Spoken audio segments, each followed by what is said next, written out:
Hello, everyone, and welcome to episode 16 of the Band of Bravos. I am your host and game master for this adventure. I'm Jason Bulmahn. I'm the director of game design at Paizo. And before we get started here, I'm going to toss it around the horn, as I always do, to the rest of our players so that they might introduce themselves and their characters. James, you're up. Hey, hello. This is James Jacobs. I'm creative director for Pathfinder. I'll be playing Shensen, who just leveled up and got a fancy new feat that lets her double dip into the muse for bards. So long story short, I'm now in theory better at using weapons. So I will be slashing with my scimitar more often than stabbing. Ooh. Was it a surprise that we leveled up? I thought we were supposed to keep it a surprise. Whoops. Well, cat's out the bag now. Let's tell them about our stuff. Hi, everyone. I'm Maryssa Marie. I am Paizo's web content manager, and I play Ilana Thistlefoot, the halfling druid. Happy spooky season, everyone. We've officially hit September. Hooray. Yeah, folks. I'm looking forward to the coolness of spooky season. It's supposed to get warm here today. Gross. Yes. All right. Yeah. Hot stuff all week. Yeah. Hi, folks. I'm Jason Keeley. I'm Starfinder developer. I am playing Roark Thunderbird, the Tengu swashbuckler, and with my level up, I got a fun dancing feat. Great. Yeah. Hi, I Lord. am Peyton. I'm Peyton Smith. I am the social media producer here at Paizo, and I have been playing as Lone Bonds. And I basically just took cantrip expansion for wizards and stuff, and I just got some new cantrips and another stuff. I didn't really do anything exciting. So I just got better at shooting things for the most part. And of course, welcome back, everybody, to Band of Bravos. One of the things that we do here, in case you are new to the stream, or if you're listening to this on audio, that we like to live stream this on Twitch every 2 p.m. PDT every Friday, whenever we get a chance. And one of the things that we do here is use hero points. Obviously, hero points is a very standard thing for Pathfinder Second Edition, but people who are active in the chat are able to contribute their channel points on Twitch to give us stuff, as I believe MKB already did one for Roark Thunderbird. There you are. One for James Jacobs. There you go. And these, as you saw them kind of go up, basically allow them to re-roll things. You're able to use your channel points, which is down at the chat below. Or notice the bottom left, at least you're on desktop, is the bottom left little icon there. And as you watch Paizo streams, then you are slowly but surely gathering these points. And then whenever we do this type of stream, you can then redeem them to try to help out the party. Of course, if you want to absolutely destroy us, in which unfortunately Jason is already capped out at 3, we can't give him any more. He has villain points. He uses this to just kind of mess with us whenever he wants to. He wants all of us gone and dead. I don't think he really needs those to really destroy this, but he's able to do that to make sure we're not winning too much, to make sure all these hero points we're getting from you guys are at least balanced out a little bit. So with that, everyone, thank you all so much for being here. And Jason, what do you have for us today? Well, first of all, yes, everybody did indeed level up. I did the math between sessions. They've been begging me to level up now for sessions now. I finally did the math, and they made it by like 100. So it was literally that last fight that pushed them over the edge. So, they're all 4th level now. So that means I can throw harder monsters at them. So that's good. Before we do get started here today, at the end of during our last session, I made a call for fan art for our grub that has Lauren's eyes, and we got a taker. It looks so beautiful. Oh, That's look right. how beautiful he is. User Methoda put together this little drawing of this slimy, gross grub grasped in Roark's grasping claws, and you can even see it's got its little staff with its Grisfell skull. We found this on the Band of Bravos Reddit. Currently, there's only a handful of people on it, so you can look up the Band of Bravos subreddit and join. There's not much going on there, but that's we haven't really even known it. We didn't know it existed until now. So humble beginnings. That's right. So there's that. I like to think that's honey that's covering the grub. I'm honey glazed grub. Whatever it is, it's quite viscous. Like it's not like water. It's like I'd like to add that if anyone has anything awesome to contribute for the show, you can always use hashtag band of bravos. And so we can always look at that hashtag either on Twitter and Instagram, all that other fun stuff, so we can see all the awesome things you guys are talking about, or to say Lauren sucks, and then we will cry. Well, you will. I will. Everyone will agree. All right. So when we last left our intrepid band of adventurers, I haven't actually updated this map in quite some time, but you get the bug pit. This time the bug pit popped in because the party actually left Kobold Town and went to the bug pit. So we've got a new part here. So when we last left our intrepid band of adventurers on an errand from the good Goblin King Bright Crown, the band of Bravos have traveled deep into the Darklands down to Kobold Town, there to treat with the orcs who have taken over a mine that is critical to Bright Crown's kingdom's future, and you have traveled to Kobold Town to treat with this orc emissary because there is a conflict over the mine. The orcs claim that they own it. Bright Crown claims that he owns it. And there's a struggle here that Bright Crown does not wish to solve with soldiers and swords. He'd prefer to find a diplomatic solution.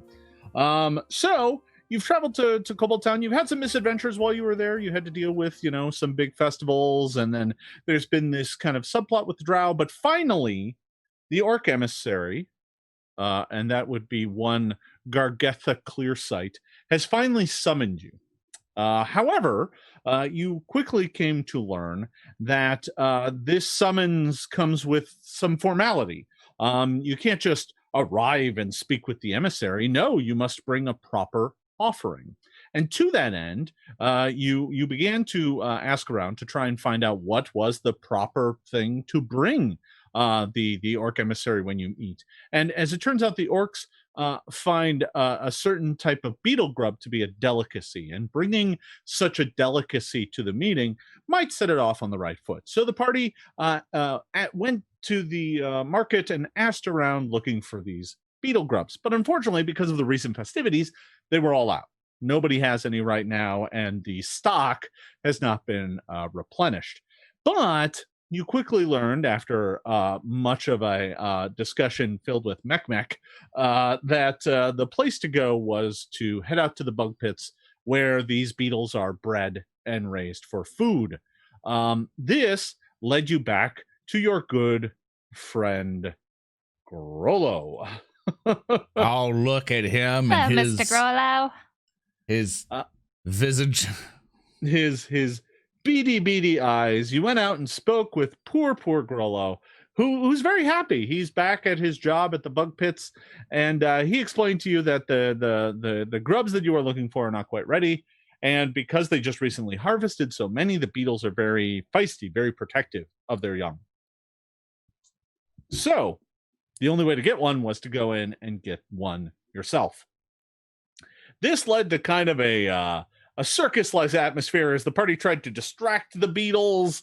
However, when you got even remotely close to the nest, you quickly angered one of these titan beetles. It's a gigantic beetle, like 10 feet long, giant pincers. You distracted it with I believe, a summoned ghoul, which it grabbed and then yeeted into a wall, causing it to explode. But in the end, you managed to acrobatics your way out of there without having to kill any of the beetles, and escaped with the grub. Which, by the way, this grub, just so you know, is like the size of a loaf of bread. It is not small. It is a big, squirming, slimy mass with these two little beady black eyes and these pincers. So I believe that is kind of where we left off, was here at the beetle pits. Yeah, right here. So I think that is where we will pick right back up. I forgot there was a little tiny token. Yes, there's a little So tiny beetle token. cute. Yeah. Oh, yeah. I love them. So you've got your big slimy grub, and you make your way back across where Grollo is waiting expectedly. I'll shuffle across the bridge here, holding the grub. Oh boy! You dropped him. Oh no, I dropped it.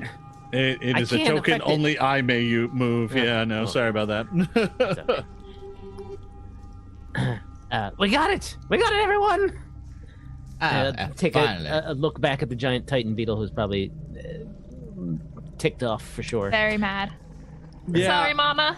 As a matter of fact, the Titan beetle is kind of knocking at the gate with its giant mandibles, trying to get at you who have stolen one of its grubs. However, after a few moments of frustration and banging at the cage, it slowly skulks off back to its den.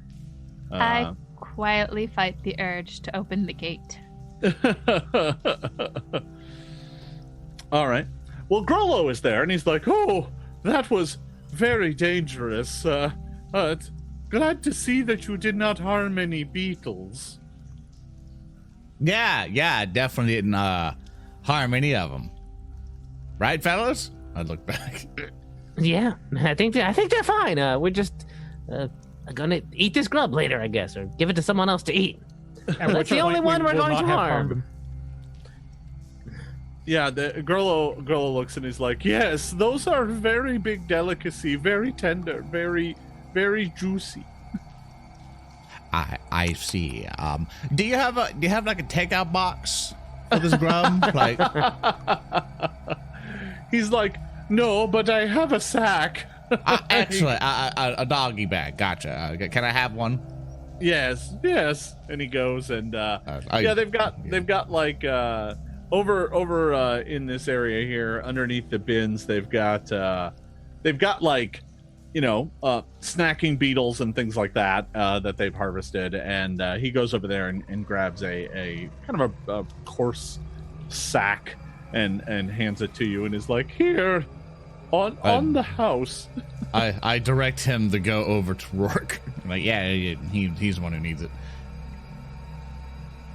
Yeah, no. So he hands you the bag, no worries, and you can slide the grub in there. Its mucus and slime immediately like stains through the bag, so it looks like you're holding something greasy. And with that, you're free to go. Grollo is going back to his business. The kobolds begin yelling at him to get back to work, and he kind of does so, waving at you as you make your way back toward town. So back to town we go, fellows, I guess. If we're going to speak to the orcs, I might need a quick refreshing. Hands covered in grub slime. Yeah, I figured after that adventure, all of you are actually rather quite filthy. Just from climbing over stuff and fighting off beetles and getting trampled by bugs. You're all a bit dirty, so I'm assuming you head Not back. all of us. Okay. Yeah. You and your prestidigitation. I have soap for backup if it comes to it. Well, you're able to easily make your way back to the small house that you are staying in behind the Cracked Fang Tavern. And there you're able to get yourself cleaned up and get yourself ready to go. Ilana, that Titan beetle nearly snit me in half. Would you mind looking at this wound? Not a problem. We have plenty of time, so...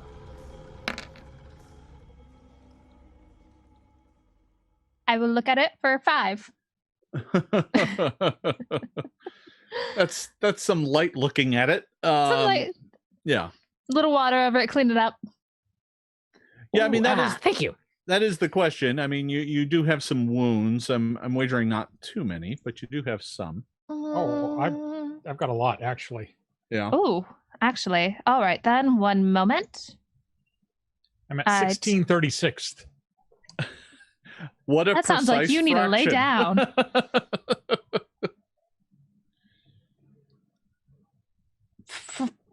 For 4 more, I That's did worse with a full spell. That's a number. I'm sad. I can't keep up my magic because we're sacrificing a baby beetle. Okay. It's currently on the table. The sack is just kind of wiggling and trying to climb its way off, but it's Don't a sack. tell So it's me. not Pipe going down, anywhere. Don't tell me that. I can't look at it anymore. It makes me sad. And I guess I can't do proper spells either because I'm just not in the mood. Yeah. Whenever. Nah, never mind. I'll see my stuff. Go ahead.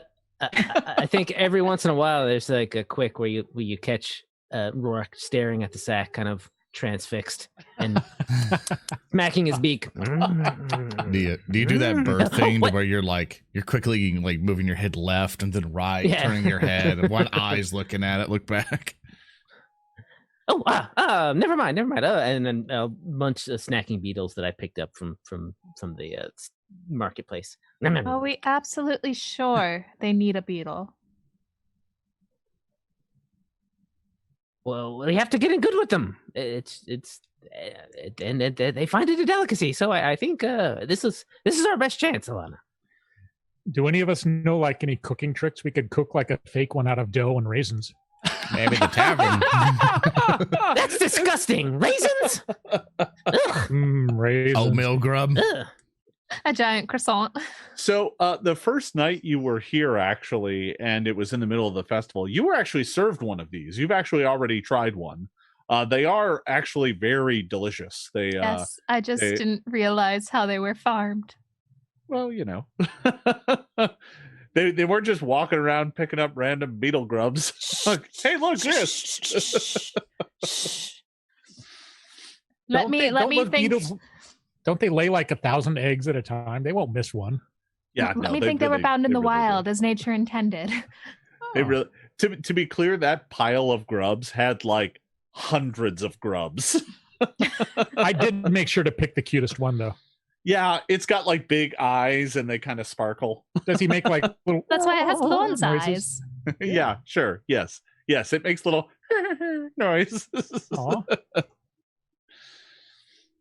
It's even doing that in the sack right now. It's like I have to walk away. I'm Making me sad. intentionally reading my book furiously and having commentary with Grisfell going, oh, yeah, this one really explodes skeletons. You remember that, right? he's like, yeah, I remember, and I didn't really like the experience. I need to explain something to you, and he kind of stopped.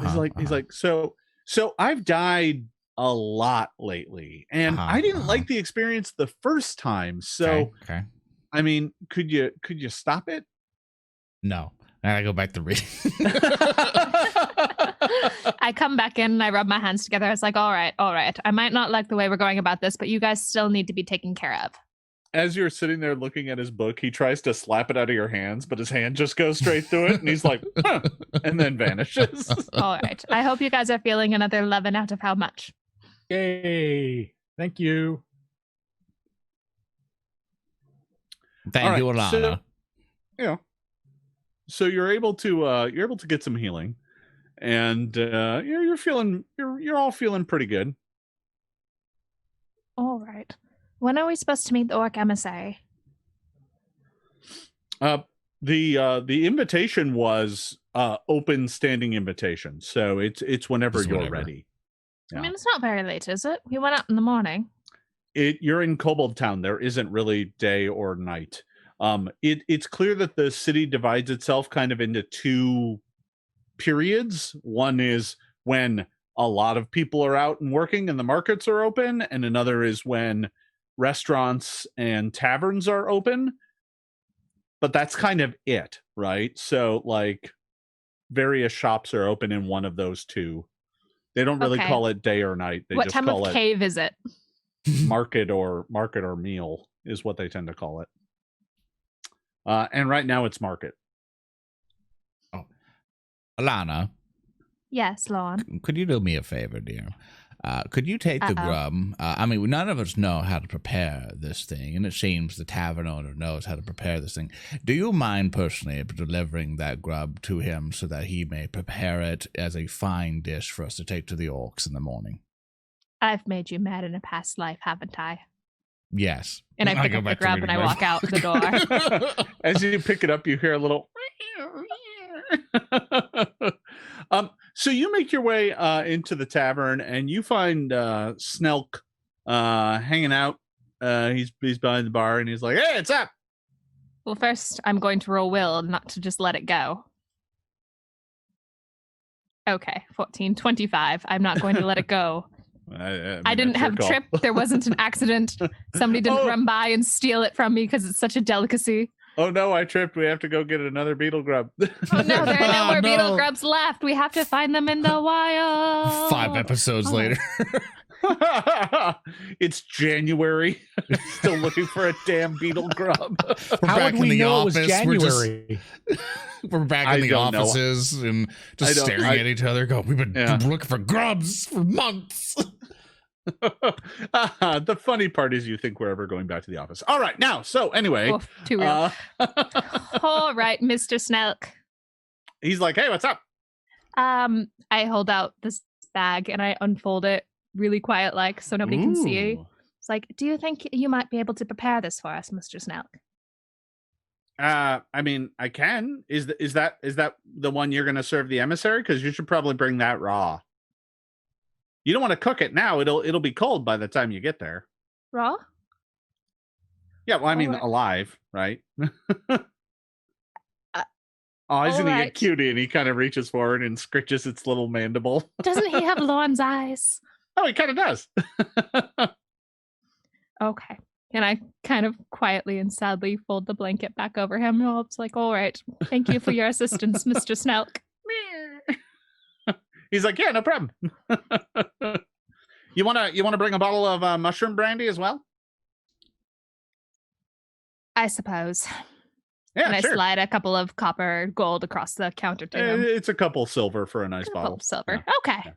Yeah, like 2.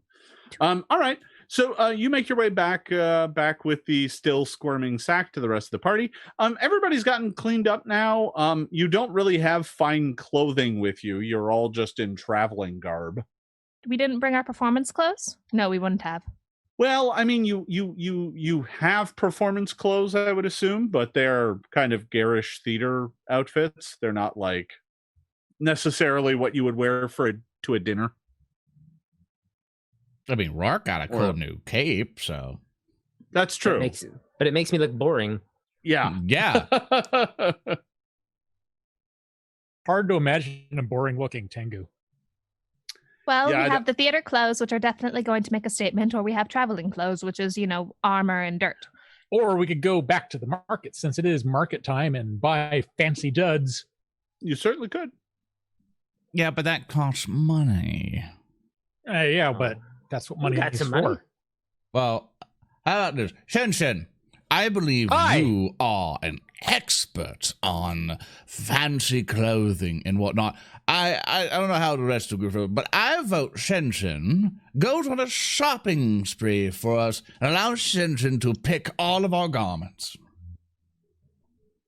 I could do that. Give me the money. Oh boy. Okay. Show me the money. I'll go with. I'll hand like whatever coin pouch. I got like 20 gold or whatever for my thing, and like, there you are. That should cover it. We have this 50 gold in basically the party loot that we have. Yeah. We can just use that. And use that.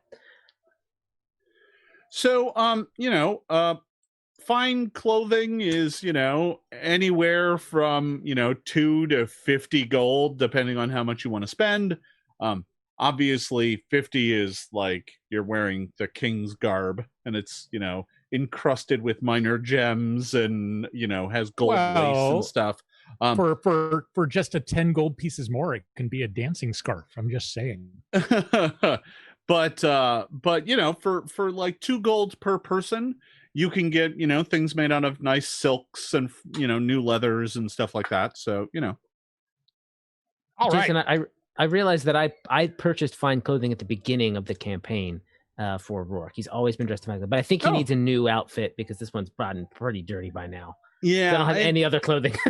and like prestidigitation will clean your clothing, but it won't prevent it from getting threadbare and worn because over 4 levels of climbing through caves and exactly, wading through water and the all of your clothing has been soiled and worn. Don't you forget the sewer cave. Yeah, you did also go through a sewer cave. Yeah, no, it's your clothing is clean, but it is definitely seen better days. So, Shensen, you can make your way to the market without too much trouble. All right. So finding clothing for the group is a little bit of a trick, just because of the fact that you have a Tengu, a human, a half elf. They are a little harder to shop for because it's Kobold Town. Ilana is easy to shop for. Does that mean I could go on a shopping spree? Before I head out, I make sure to get everybody's favorite colors. Sure. Which I'm assuming is red, yellow, blue, and green, since that's the color of your tokens. Yes. Why did we make the druid blue? That's the color of the sky and the water, where all life flies to and swims from. I mean, all right, we'll retcon it that way. Okay. I mean, I originally did it because I did it on the tone of the character, so it'd be easy to identify on the table. But blue is still still water, which is life of nature, so you can take it that way. Thistles are blue. We'll go with that.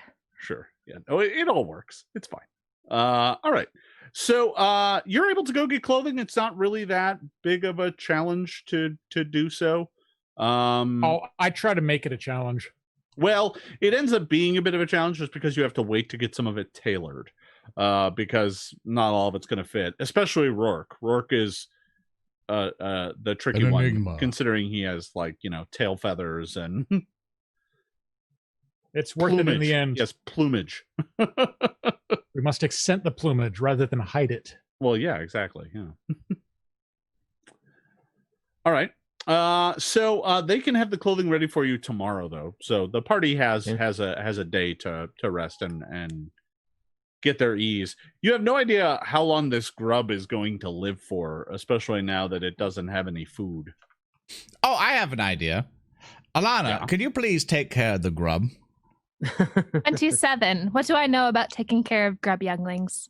Well, they generally will eat rotting, mushroom or meat or kind of anything, to be honest. As long as it's plant or meat, they're omnivorous for the most part. If I take whatever's in front of them.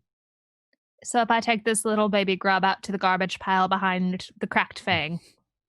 Oh, sure. Yeah, I'm sorry, I have to bring this up.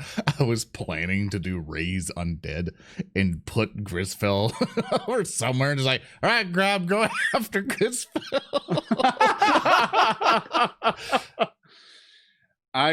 Only if you have the Benny Hill theme music on tap so he can run around and be chased by the grub. That's very cruel. And it's terrible. Grisfell does not appreciate that. Ilana will remember that. Grisfell will remember that. I just see the text on the top right. My party members will remember this remark. All right. Nope, I'm going to give this grub the best last days of its life. So we're off to a garbage buffet. Oh, okay. So you let the grub crawl around in the garbage heap for a while, which it eats. It slimes all over the pile and consumes. When it's kind of done, it kind of tries to crawl away. Oh no! Stop! Come back! I pick him up. I pick little Lorne up. So you pick him up, and now he stinks. He's been in garbage. One moment. The spam versus. I did not have the spell open already. I should have. It was not this.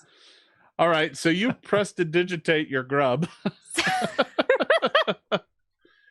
Oh boy. All right. So you come back in with a now cleaned, well-fed grub. Oh, Lorne, he has your eyes. Don't you want a bond? Nope. It's like they're on a shopping spree. I'm here with the baby. I'm going to let him wander, kind of like a small puppy. And I'm reading the paper. And I'm just reading the book. Grisfell has decided to prank you every once in a while by popping his head through the book and be like, Have fun reading now, you jerk. I just read right through his translucent visage. Just like, nah, all right. He gives up. So I have nothing for you, Grisfell. I'm assuming the party doesn't have anything else they need to do, so you're all able to get healed back up to full. That's not a problem, since you have to wait the day to get your tailored clothing. You have fed the grub. Is there anything else you want to do before you go meet the orc emissary? Well, we do have to wait for them to come back from shopping. Yeah, they've already come back. And then there is the required fashion show, of course, whenever everyone brings clothes home. Sure. So I'm just curious, is anyone doing anything else? You've got the grub, you've got a bottle of brandy, and you've got fancy clothes. Is there anything else? Nothing. This sounds like the start to a terrible joke. Yeah, no, it'll be fine. I think we are ready to go and meet the orcs. Yes. All right. So the party leaves the shack, gets dressed up in their finest. Everybody's healed. You've got your grub. You've got your bottle of brandy, and the group makes their way from the Cracked Fang back up the hill, up toward the kind of keep atop the mound that is where the sacred temple is here in Kobold Town, and it is up there that all of the enclaves are located. So you see kind of the really loose collections of buildings. There's clearly the deep gnomes. You see the drab, boring fortress building that is the Duergar's home. You see the sleek towers and structures that is clearly the Drow enclave.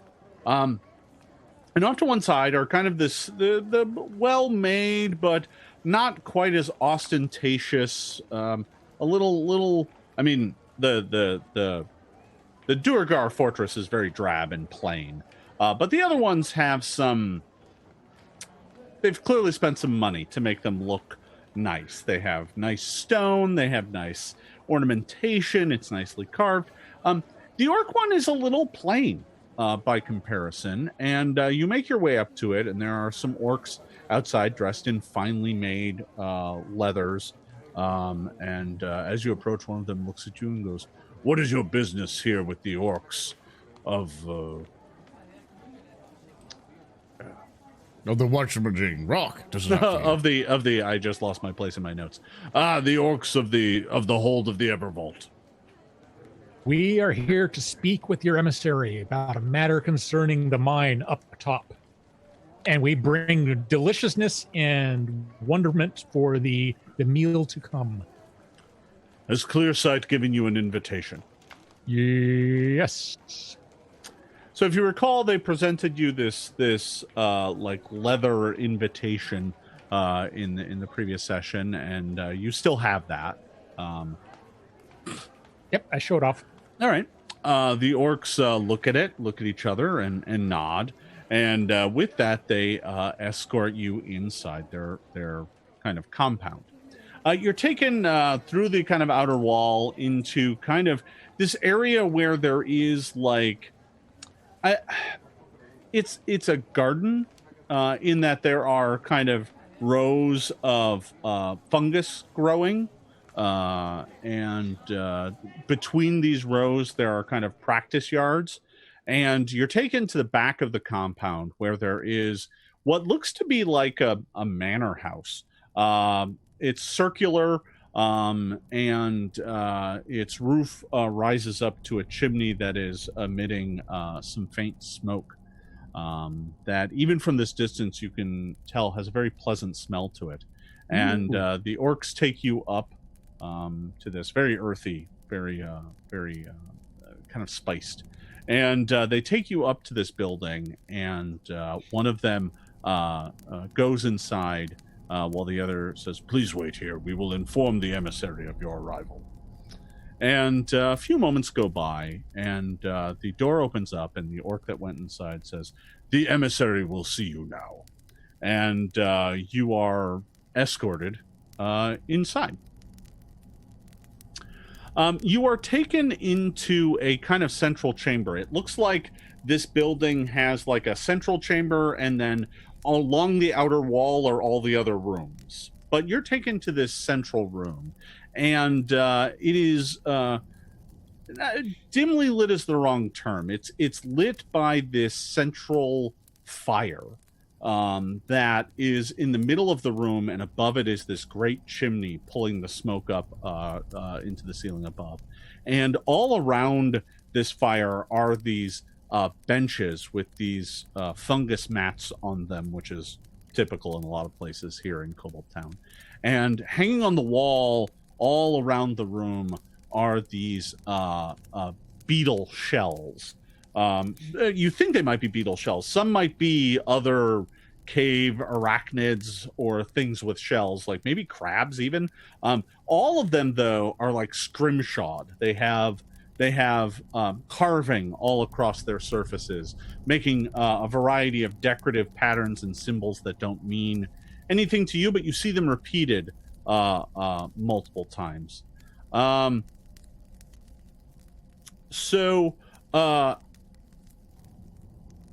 You're invited in, and sitting on the opposite side of the room is an older orc woman. She has long gray hair that is pulled back into kind of a single knot behind her head. She is wearing silk robes, and as she stands up when you enter, you can tell that they're kind of brown and warm in the middle, but towards the ends, on the top and the bottom, they are decorated with this fine silken pattern that makes them look like stalactites and stalagmites. And down both arms of this robe, she has symbols. And you can tell immediately that some of them are the same symbols that are on some of the shells. And she comes up to you and nods and says, "I am Gargetha Clearsight. Welcome. Welcome, Skybreathers. Please, come in.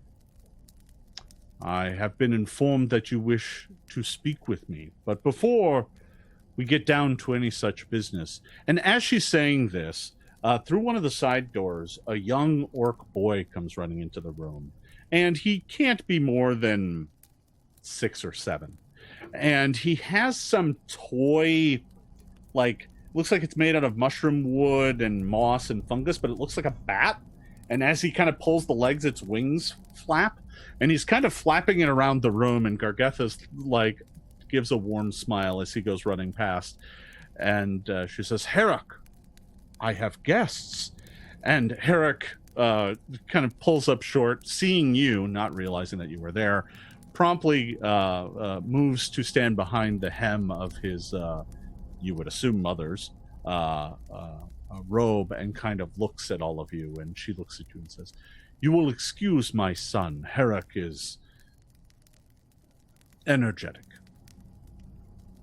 Nothing wrong with a bright young lad having fun. Mistress Clearsight, do you mind if I say something to him? You may speak. Hello there, young man. It does look like you've been running around. Oh, look at this. You're filthy. There's coins stuck behind your ears. He looks at you. Are you trying to do some sort of magic trick? I'm attempting a little physical prestidigitation with a 17 thievery. So a 17 is good enough to trick the young Herrick for sure.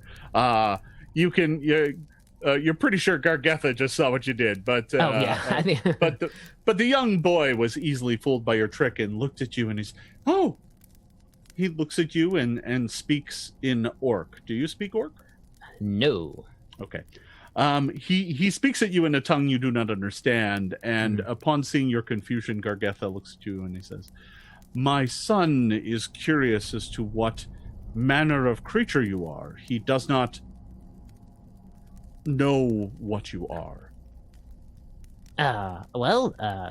I'm sure that you do, but you would tell him I'm a Tengu, born of egg amidst a squalling storm in a place called up on the surface called the Shackles. My mother was a pirate. She looks at you and says, well, "I'm not sure my people have a word for pirates, but I know what you mean." And she looks to him and explains in Orc. Does anyone in the group understand Orc? I do. I want to see if she's saying the right information.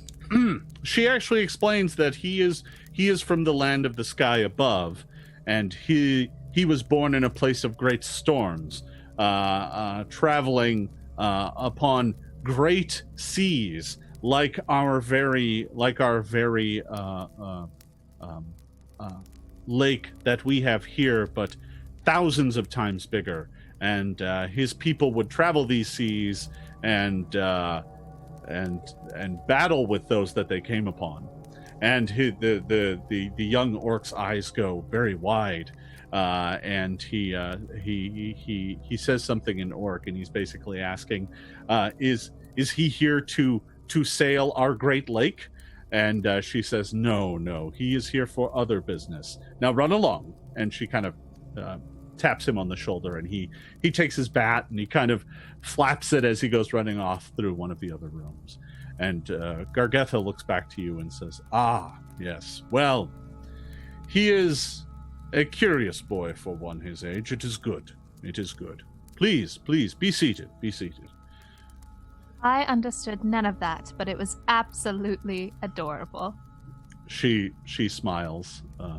He is going to be a fine addition to our house one day, once he has grown. The future for our people is a bright one, finally, and I look forward to leaving him with more than I had.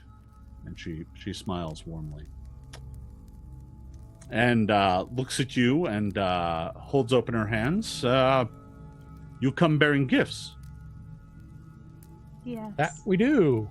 I kind of quietly bring out the grub and offer it to her with both my hands, like passing over a baby. She says, a delicacy, and one that hard to come by right now. After the festival, I cannot imagine that this was easily acquired. There was a certain amount of grub tossing and catching and dropping. Nothing that a fancy bandit like Roark here couldn't handle. She smiles. Well, we shall prepare such a delicacy right away. And she makes her way over to the fire, and with one quick motion, she spits that grub right on an iron spit and gets it. She then breaks out some seasonings and some oils, rubbing away some of the slime and pouring over it this kind of briny smelling solution, which immediately begins to dry it out. And then she sprinkles on it some ground moss and some herbs, and then I cover Ilana's eyes before it all happens, going like, shh, it's okay. It's fine. He's in the farm. Yeah. The best part is how much this is just causing chat to become distraught. All right, so she prepares it very quickly and with deft and expert hands, placing it over the fire. And as she's doing all of this, she looks to you and she says, "Tell me, travelers, before we get down to business, I would know more of you, but while I am cooking, have you heard the tale of how the beetle grew its shell?"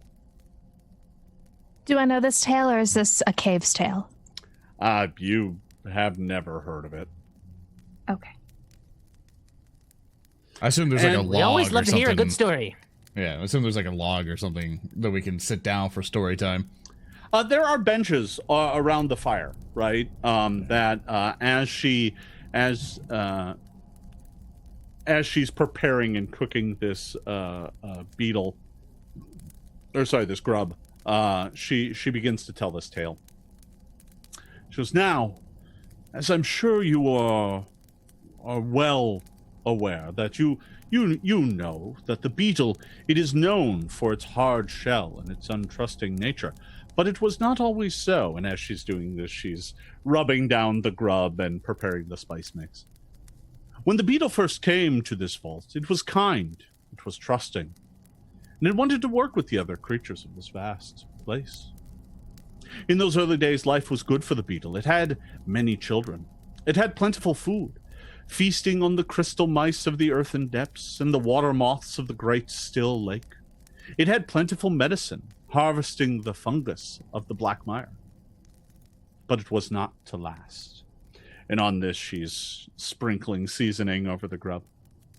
First came the pale snakes, starving and afraid.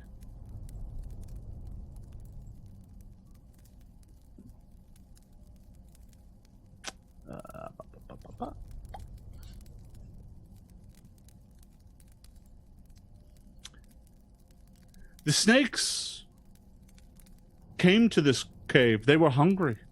And they went to the great beetles and asked, might you share some of your food with us? You have so much, and we have so little. And the beetle was generous. So it offered to take the snake along when it next went to hunt for the crystal mice. And after finding a great harvest, the beetle learned that it had been betrayed. The serpent had poisoned the meat, and now only it could feast upon the mice. Although this was bad, the beetle did not worry, for it still had water moths and plenty of medicine. At this, she puts the grub onto the fire and slowly begins to sear it close to the flame. Next came the toads, known for their slovenly nature. The toads were lost in the great dark before finding this cave. They were sick. They were tired. They found the beetles and begged them for help. You have so much, they said, and we have so little. The beetle was generous, so it offered to show the toad where the medicine could be found. But the toad gobbled them up, hiding them in its great mouth, and now it only would give out the medicine for those who would trade for it. Again, the beetle had been betrayed. And although this was bad, the beetle did not worry, for it could still trade water moths for the medicine it needed for its family. Next, and as she does this, she takes the grub out of the fire and begins rotating it on the spit. Next came the dark bats, who soared down from the crevice above. Upon finding the cave, they called out to the beetles, might we soar through your cave? We so long to stretch our wings. You have so much space, and we have so little. Again, the beetle was generous and told the bats they might soar above the lake. And again, the beetle was betrayed. For the bat's wings did stir up the water, making it dangerous for the beetles to sail upon it, and driving away the water moths. And although this was bad, the beetle did not worry, for it still had its great family to comfort it. And as she does this, the grub is now sizzling and popping over the fire, and she takes it off and begins to, as she lays it down on a great plate, and as she does this, she pulls out a pair of long knives. But that was not enough. As the years went on and life became hard for the beetle, so did its shell. It did not have the crystal mice, it did not have the water moths, it did not have the medicine, it was left bereft. And so it did not trust the snake. It did not trust the toad. And it did not trust the bat. For these brought it nothing but hardship. And to this day, The beetle now hides behind a hard shell, wary of others. As she's saying this, she is slicing up this grub into a number of wafers. Like, she just begins slicing it across its, kind of like bisecting it into like grub wafers. And she puts these on kind of these wooden mushroom wood plates and serves them to each of you.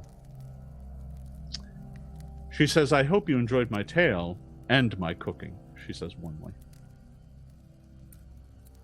An excellent story, and I'm sure the cooking is just as will just be just as tasty and nourishing. So, you do you eat, or what's everyone doing? Eat. I'm eating. Yeah. Yep. Taking a bite. Eat it like it's a stack of pancakes. There is no syrup. Oh, that's fine. The perfect pancakes need no syrup. Well, I that is a thing. All right, so you take a bite of the grub. Can I get all of you to give me a fortitude save? Oh no, we're Beetle for being betrayed. I didn't say I was eating. You did not. That is true. I was waiting. Oh dear. 16. So 25. To be clear, this isn't poison. This is it is very strongly spiced. It is very, very spicy. Whatever she put on it made it very, very hot. It is flavorful. Delicious. You know what might go very well with it? And I pull out the brandy. As I help those orcs distracted, I have my plate and I kind of look over the Roark and I go, oh Roark, there's something over there. I lean over, and as I'm leaning over, I'm like sliding my portion on the Roark's plate. I'm like, okay, there we go. This is right. like delicious. This is like trying to like slip food you don't want to eat to your dog under the table. Like, here, take that. Can you give me we're going to call that a thievery skill check? Oh, shoot. 17 for Lauren. That's not bad. I mean, do it while I've distracted her. You're not sure if anyone was fooled by that, but you slide it over. If Gargetha noticed anything, she didn't say. Lauren will lean in. Roark will lean in. Lauren, if you don't want to eat it, you can just give it to me. It's fine. I'll chow down on this. It's good. Okay, here you go. So it's flavorful. It doesn't taste bad. It's just very flavorful. And to be honest, I'm going to assume that Tengu have the same physiology of birds and that they cannot taste capsaicin. So, that's why I got 25 on that one too. Yeah, I didn't. Stay away from Alka-Seltzer's work. Oh no! Do not feed the Tengu Alka-Seltzer. All right. So, you're able to enjoy the food. Roark, for you in particular, it is quite tasty. For the rest of you, it's a bit heavily spiced, but Gargetha seems to enjoy it. You have this meal, and she doesn't seem interested in talking business until the meal is over. You present the brandy, and she says, another gift. Thank you. You are most gracious. And she takes that and pours it into a number of small cups and hands those out to folks. Trying to keep the small talk going. A marvelous story. Can I ask who told it? It is one of the many tales of my people. We are many clans organized together into one whole. We have many tales. It is how we keep our history and pass on our values to our young ones. That is a brilliant way of keeping history. I love a good story around the fire. Do you have any issues, perhaps, with us taking that story and turning it into a future performance? She looks at you and says, that is a tale told by orcs, not by elves. Well, it's it's a lovely story, and spreading it around will help with its fame and its excitement and its glory. And it's a shame to just keep it into one society. It should be shared by all societies. She says, perhaps, and perhaps that may be true, but I believe it would be for one of ours to spread and share. Tell me, why is it, now that the meal has kind of concluded, she says, tell me, why is it that you have come? What is it that you wish to discuss with the orcs? Well, go ahead. Well, no, Shensen. I was going to say, isn't Shensen technically our emissary? There's that paperwork. Signatures all over it.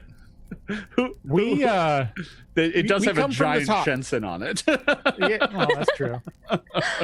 But that's only because it's a paper that I had reach to, so it doesn't make it special. Well, it makes it very special. It doesn't make it unusual. I can go ahead if you want. Okay. Well, truth be told, we have been sent down from the surface. Perhaps you know of one of the surface mines close to the top, close to Good King Brightcrown's kingdom of the Sky Breathers. We, of course, know of this. We know of this king quite well. Oh. His miners, after all, attacked our people. We've had other similar situations where we were led to believe that the attacks came from both sides, and so Good King Brightcrown had hoped that we might be able to discuss peace, so there'll be no more loss on either side. We can certainly have peace. If you stay out of our mine, we shall certainly not bother you on your surface. We merely need this ore so that we might be able to trade it amongst the people of the Forever Vault.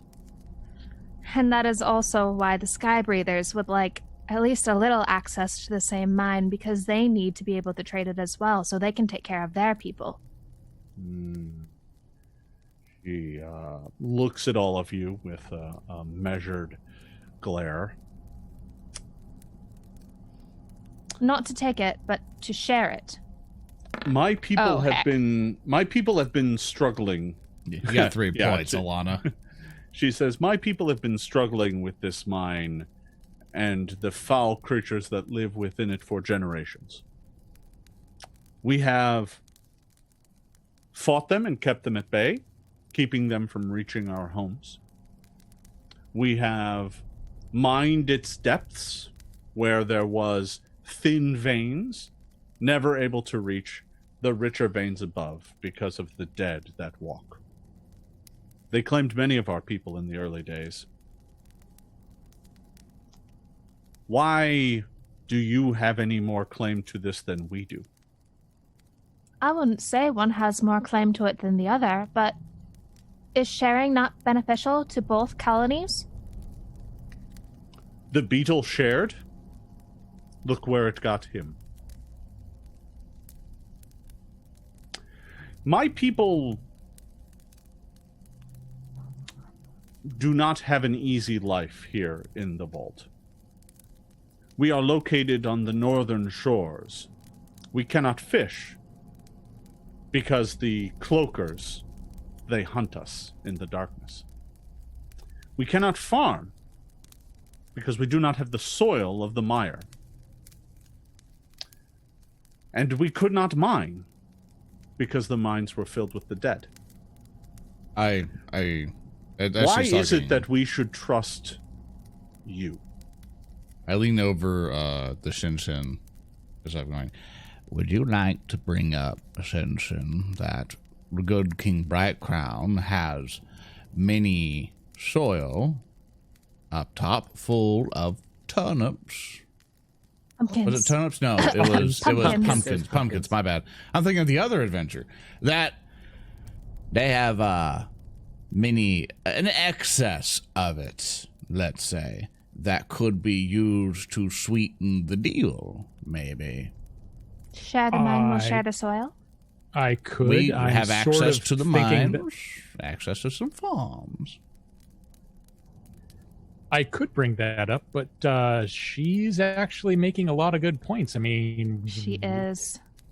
He's served us a delicious grub that was very spicy and very filling. But when we worked for King Brightcrown, he didn't even make us pumpkin pie, even though that's all he had. Down here, we've been able to sleep in rooms and buildings with roofs over our head.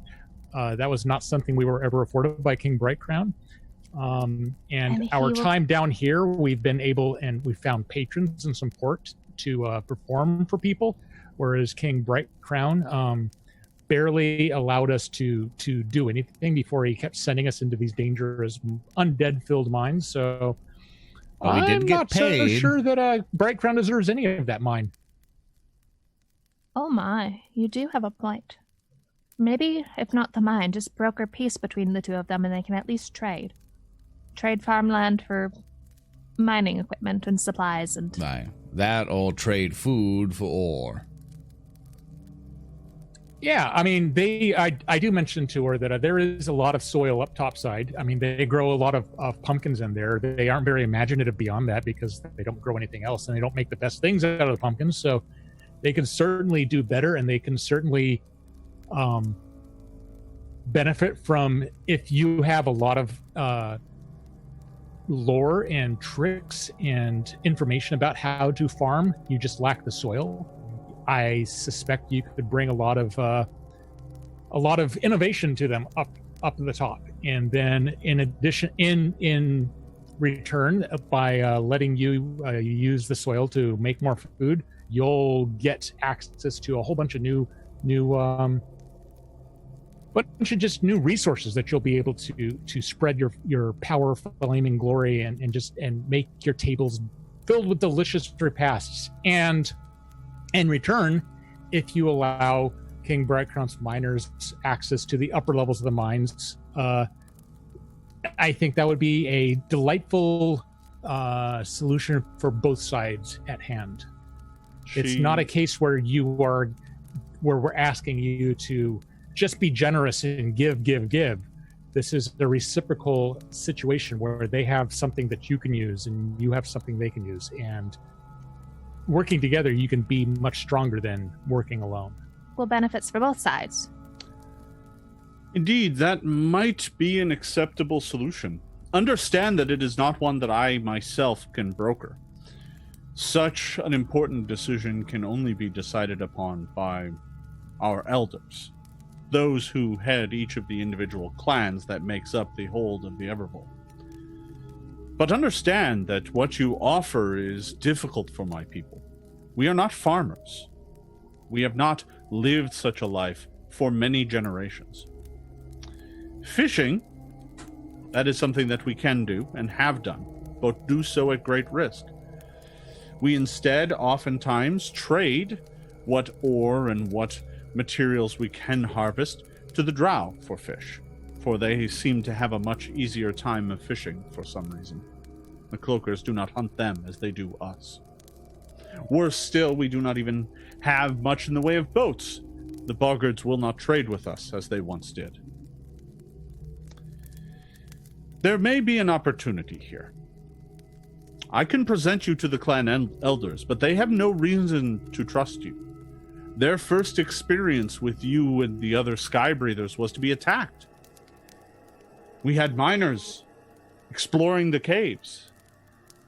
And when these orcs encountered your people's first response was to draw arms and attack them. We lost many a miner that day. After that, we sent our warriors. Some of them arrived at the surface. Some of them did not return. Understand that the elders have no reason to trust you. You must build that trust. Now, there are many ways you might accomplish this, but I would say this. The ore is the only resource our people have. If perhaps we had the ability to fish closer at home, and if you could provide that, then perhaps the elders might be willing to listen to your offer. But that is a difficult road. The boggards will not trade with us, and the cloakers hunt us. You would have to solve both of those problems. What are the cloakers? Do we know what those are, or is that a name for something? She looks at you. Are you asking that out loud, or you're just kind of asking the group? I'm asking a group. That is not Ilana. That's Maryssa. Cloakers are a rather nasty monster that looks kind of like a bat, sort of. Or maybe a cloak. Or a cloak. They sometimes hide in cloak racks. Oh, great. But they will like wrap around you and try and eat you. Good to know. All right. It's like a flying Iron Maiden. I have. You've impressed me so far with this story and the meal and the discourse, and whether or not we work to build a peace with King Brightcrown above and the orcs. I want to help you out with these cloakers and boggards, and I think that is going to help you out, whether or not this brokers any trust with King Brightcrown. I think King Brightcrown has a lot to work toward to presenting a nation that does something other than make awful food and steal other people's mining rights. So he's got a lot of education to take under his wings, so to speak. She looks at you with kind of a warm smile at that and says, "My people believe that your deeds speak much louder than your words. And we have certainly heard much from people who have time and time again offered our people a good deal, a good bargain, good terms, only to have it turn out bad for us. We did not always live on the North Shores, where there are few resources, where the land is dry and hard. We did once prowl much of these caves, and hunt and fish. But as the other peoples came, we found ourselves in a difficult place. To that end, if you wish to get the cooperation of the elders, if you wish to broker a deal with them, you must approach them with having earned some trust." Indeed. We might have a connection with the Drow in some fashion. We can ask them what mysteries they have about these cloakers and can fish without being harmed. Maybe they will share that information with us, so we can share it with you. Perhaps stopping the depredations of the cloakers will certainly help us, but it does not actually allow us to fish, as we do not have any boats. You see, the only boats that we have down here are made by the boggards, and they require constant maintenance, otherwise they degrade. The wood becomes soft and spongy again, and they quickly fall apart. Ours eroded away years ago, and since then the boggards refuse to trade with us, and we do not know why. Well, we can certainly go talk to the boggards. I mean, see exactly what it is going on. If you don't know why they've stopped trading with you, that's the first step, is to figure out what's going on. Meanwhile, in the back of my head, I'm trying to come to terms with the fact that she's been calling them this whole Beetle story has obviously cast the orcs in the role of the Beetles who've been betrayed over and over, yet we just ate a baby beetle.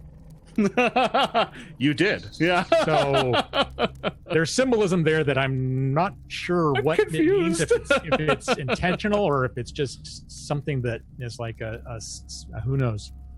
Anyway, yeah. So we can go see what the boggards are all about, and it may be a case where the boggards have refused to trade with you through a misunderstanding or some fell influence on their side that is can be solved with a little bit of shenanigans going on with the right political moves here and there. She says, "Perhaps that is true. Perhaps they will speak with you in a way that they will not speak with us. They are difficult at times. They do not take things seriously.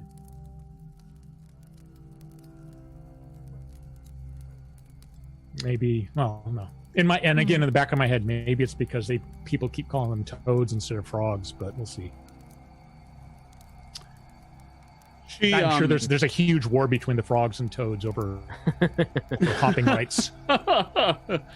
Yeah, I'm sure.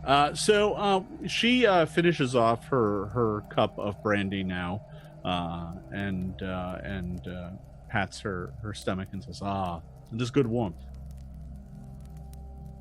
She Well, looks to all hopefully- of you and says, "This meeting has been agreeable. I thank you for your gifts." And we thank you for your Thank you time. for the story. She nods. Will be happy to bring you to the elders as soon as you feel that you can make your case. We'll have to do some investigating for sure. And though, Mr. Cliffside, if you ever need any entertainment here at your compound, be sure to come to us, Band of Bravos. Always ready to do a bit of tumbling for your entertainment. She gives a bit of a toothy smile. I appreciate that, and we'll take it under consideration. Well, I must go read to my child before we put him to bed. I thank you for your generous gifts. I hope that your people and my people might find a road to trust one another. And with that, she gets up to leave. A moment later, a servant comes in, and you can't help but notice the family resemblance. Similar build, very similar facial structure, and this older boy escorts you back out. And once you're taken out to the front door, there are the orc guards who are there, and they escort you out of the compound. Unless you have any other questions or anything, I'm kind of moving things forward, but No, I'm trying to remember if there was a lake up in Bright Crown's kingdom. there is not. No. Okay, never mind. or As a matter of rivers. fact, Bright Crown's kingdom is a postage stamp. I mean, it's literally a few miles in diameter. That's it. It's tiny. It has one stream going through it, and a pumpkin field. That's what he's got. An unimaginative pumpkin field, even. No pumpkin bread, no pumpkin Yeah, pie, no but- pumpkin spice. He doesn't even have pumpkin spice. Yeah, Bright Crown could learn a few things about spices from Gargatha there. No, that is absolutely true. Everything in Bright Crown's kingdom was bland. He had the curse of blandness. All right, so what do you do? Oof. You've been given a whole bunch of information. What do Sure. you do with it? I'm going to head out to the market and start looking for like maps and books and research materials about the local boggards and cloakers, and I'm suspecting serpent folk. Okay. Just to start learning about the region and maybe figuring out what might be the best plan of action to tackle next, because James Jacobs knows that boggards are lower level than cloakers, for example. So basically, Well, I mean- just kind of planning out like a order of operations here. Okay. I'm following along, putting deep thought to the story that Gargatha told us. Oh yeah, and I'll chat with you, Maryssa, about wasn't it weird that she was trying to like set orcs up as beetles, but we ate a baby beetle? I don't want to think about it too deeply. There's something going on there. I don't know. Well- It was a good beetle though. It was actually quite tasty. It was very spicy. That's a spicy beetle. All right. Like it was Lauren, tasty. I just need something. Lauren, what are you up to? I'm just chilling, man. Walking with the group. All right. Okay, so it sounds like everybody's kind of heading back towards your home and then maybe doing some information gathering. Do I have the right of it? Yes. Okay. All right, so you're able to head back to your shack behind the Roark roost. We'll call it that. You head back to your shack behind the Cracked Fang, and you can head out and basically what you're doing is making gather information checks, which is a function, I believe, of diplomacy. Yep. Mm-hmm. Yep. So you can spend the rest of your time going out and making some diplomacy checks. Whoever wants to go out and do that can certainly do that. Well, my diplomacy was good, but my rolls are not. So, yep. Yeah, Definitely not. Yeah, that's a oof. What? Assist. I'm gonna hero. I got it. I think that brandy was a little stronger than we thought it was. You're all out. Hero trying to point get steps information. in to make it an 11. Oh my god. Yeah. Yeah, hero point 14. So I'm going to be honest. The party spends the rest of the day out asking questions. Being a nuisance. And ends up with so much conflicting information. Like, you ask about serpent folk and people are like, oh, I saw serpent folk once. And then you get this long winding tale that you realize you're talking to a drunkard who's just a drunk kobold who's telling you some ridiculous story. So like you spend a great deal of time out collecting tales. But to be honest, they all end up with so much conflicting information, you're not sure you've made any progress today whatsoever. I go back to bed and go to sleep. It was awful. All right. This is one of those things that like you can, it's all about spending enough time to make it happen. So failing the checks just means that it takes longer. So you're able to spend some time the next day, and it takes you a good chunk of the next day to really kind of suss out what the situation is. So you wanted to know a bit about the boggards, correct? Yes. Okay. So I brought you back to this map just so that I can kind of ping some stuff. So you learn that the boggards live in a great swamp that's kind of down on this side of the map. South west of Kobold Town, there is kind of a great mire. The cave slopes in that direction gently, and as a result, that end of the cave is a great mire. And in that mire are gigantic fields of mushrooms, and that is where the boggards live.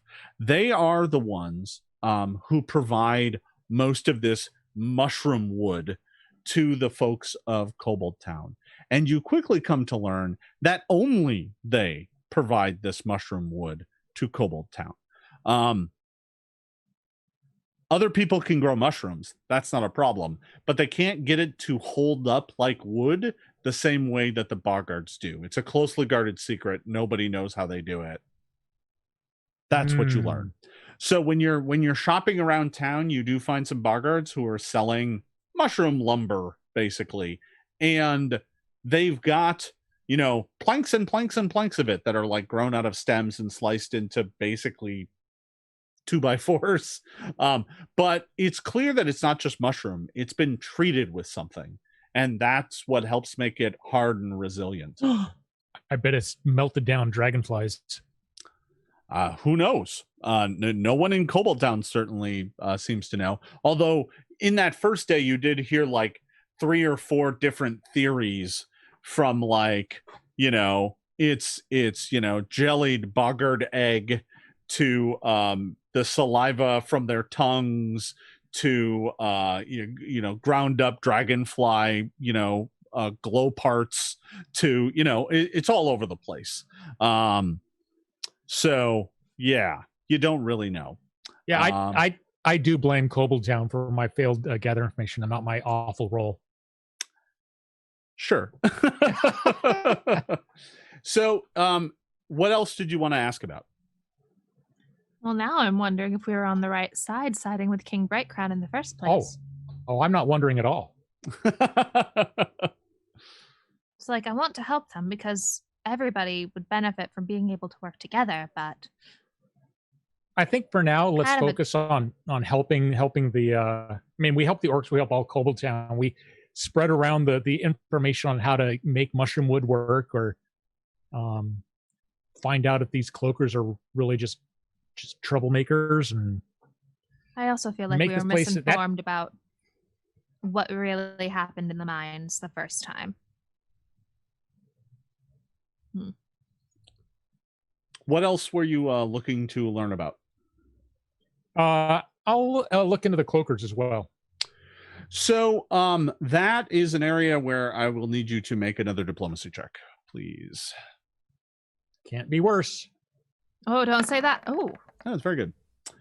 So you canvass the town, and this is taking more of your time, but you're not really on a strict timetable anymore.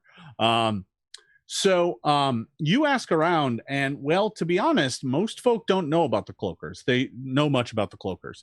They know they exist. They know that you can't go to the north end of the lake, so up here, because that's where the cloakers live.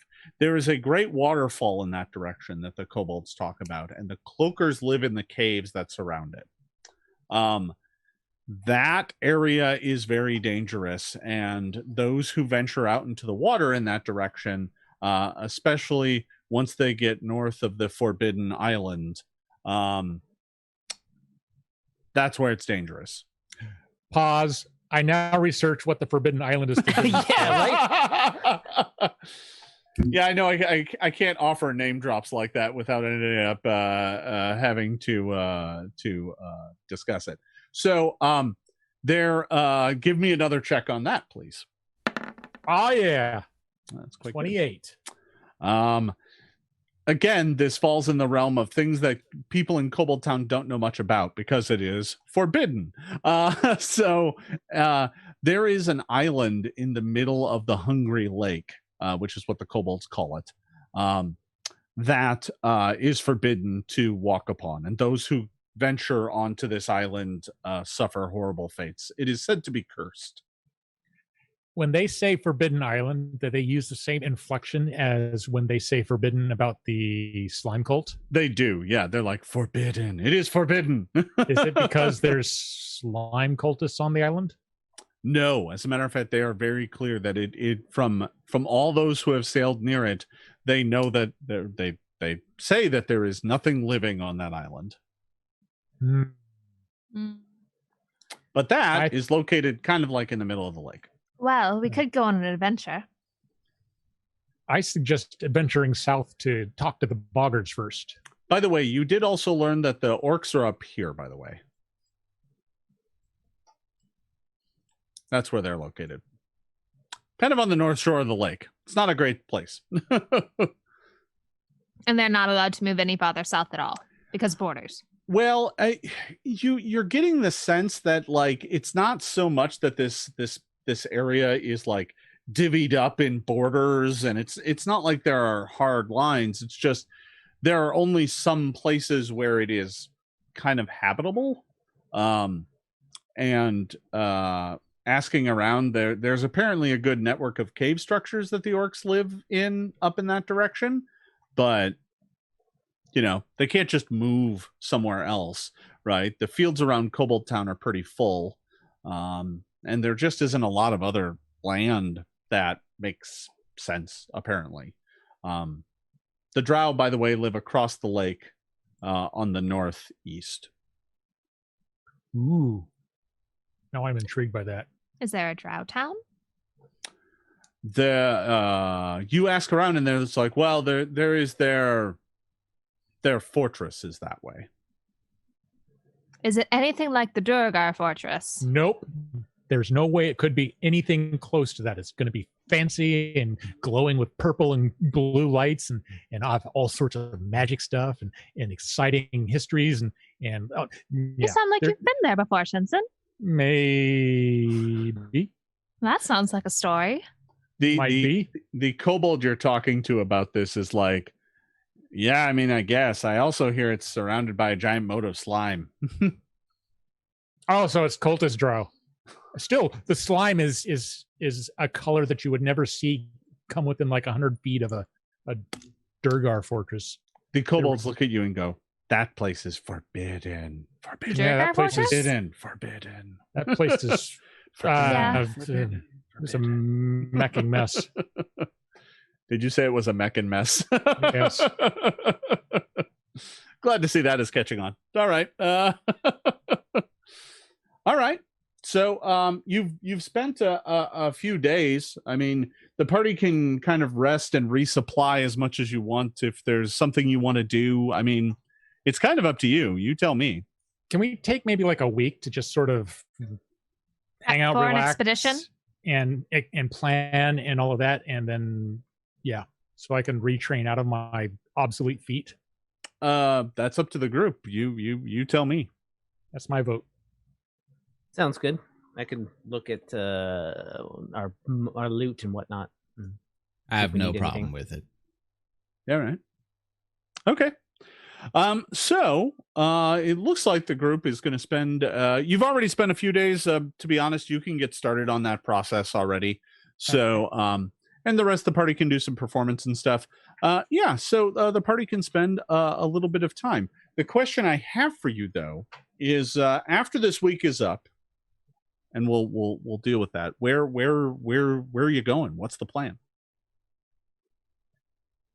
My vote is to head south and start looking into the boggard situation. Yeah, we'll entreat with the boggards, and if things get nasty, things get nasty. All To right. the boggards. I Okay. suppose. All right. So a week kind of flies by. Shensen, you're able to retrain out your feet. I'm not worried about that. Hey. I'll look up the cost for that for you real quick. But we'll do that over the break. And everybody else, if you need to do some shopping or something, or there's something that you want to buy that's a low level thing, you can certainly do so with some of the funds that you have. But otherwise, other than supplying yourself up with food and travel necessities, you can make your way south. And that is where we're going to take a little break. So we're going to take a short 5-10 minute break here real quick and to allow the cast a quick breather. And we will be right back. Hello, everybody, and welcome back. I'm just looking at the stream here, and the chat has been nothing but mechs for like a whole page now. You all have impressed me. All right, so let's go ahead and pick it back up. The party has just spent a week doing some downtime activities. During that time, Shensen is retraining a feat. So that will take Shensen out of the performance troupe. What are the rest of you up to? And doing performances can be a part of that. Yeah, I think performance and maybe buying something for the Okay. for someone. Yeah.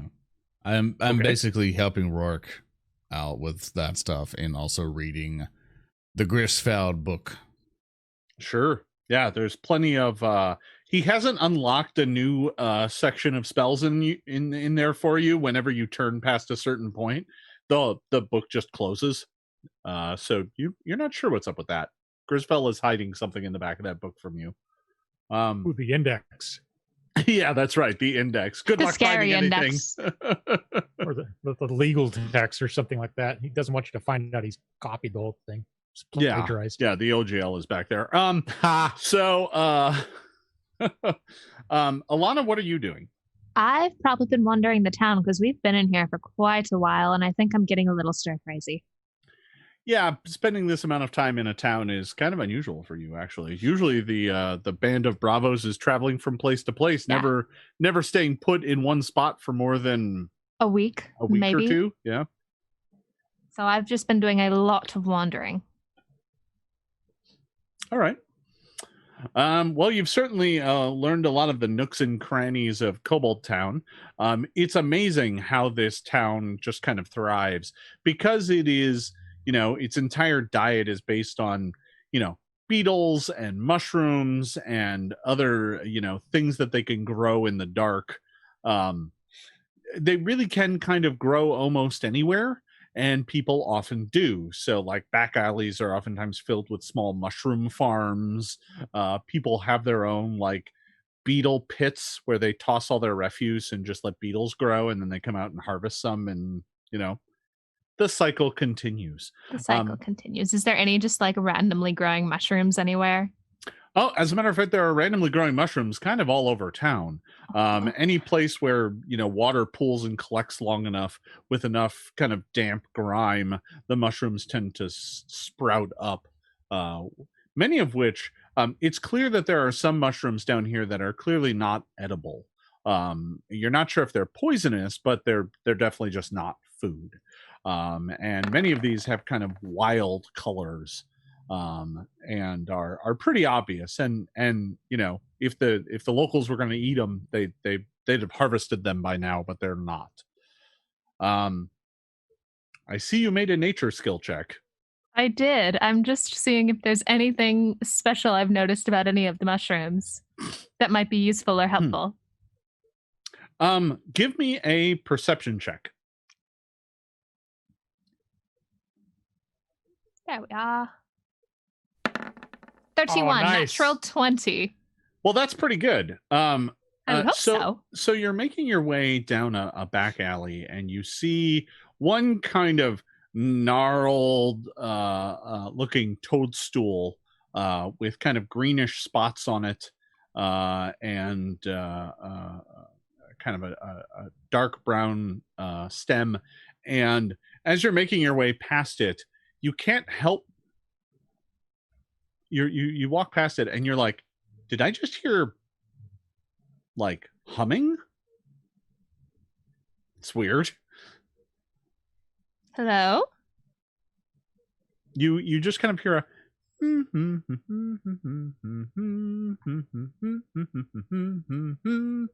and then when you say hello, it goes and it's all quiet. Uh-oh. Is anyone there? I don't mean any harm. I can go if you'd want me to.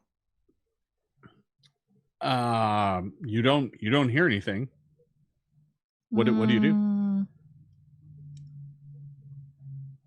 Is the bright green mushroom have any poison properties, or does it have any healing properties, or is it just there?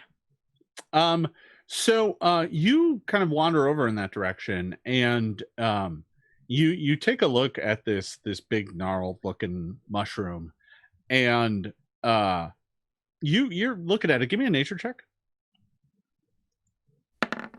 21. This one is kind of an older, you're not sure it's poisonous. It's not food though. It doesn't taste very good. It's very bitter. But your perception check from earlier does allow you to spot a thing. And that is that you suddenly hear this little, but it's not coming from the big gnarly mushroom. You look behind it, and there's this tiny, it's only about, this tall. It's about, 4 or 5 inches tall, little tiny pink mushroom. And when you look around the back of this this giant kind of gnarled green and brown mushroom, it kind of suddenly goes and suddenly sprouts 2 tiny little legs and tries to run away. Hello, little friend. It's like making a beeline for it. It's trying to get out of here. Oh, I don't want to take something captive. It's just kind of, and then like gets like 4 or 5 mushrooms down from you, and then just kind of stops and looks out around some other mushrooms that are further down. And you can see from here, it has these 2, this kind of little array of tiny little eyes. And it's just kind of staring at you, and they don't really, they kind of blink, but they kind of do it not all at the same time, and it just kind of is looking at you from around this mushroom. Oh, it's so cute. I don't want to take it captive. I only want it to come with me if it wants to come with me. Well, what do you do? I'm going to have some wild empathy. I'm going to use it one way or another, Jason. Yeah, no, I figured. You haven't let me use it yet. Well, 16 episodes in. Mostly horrible cave monsters. But Well, if this little Leshy wants to be my friend and come on adventures and get out of this city and see some more of the world, then let's go, little friend. I mean, technically it's not an animal, but that's okay. You can still give me a nature check. Or a diplomacy check, either one. They are the same. 27. So I'm going to kind crouch and hold my hand out low to the ground. What is there anything in your hand? Not at the moment. Just give my fingers to sniff, almost like a scared animal. All right. After a moment, it kind of comes out from around the mushroom and looks at you kind of warily, and kind of comes up and sees your outstretched hand, and it kind of comes up and just does this. It just kind of pats your hand, and then looks up at you. I am delighted by this. I regret us not having cameras because I love them immediately. After patting your hand for a bit, it kind of is standoffish for a moment, and then it kind of comes up and just starts like playing your fingers like bongos.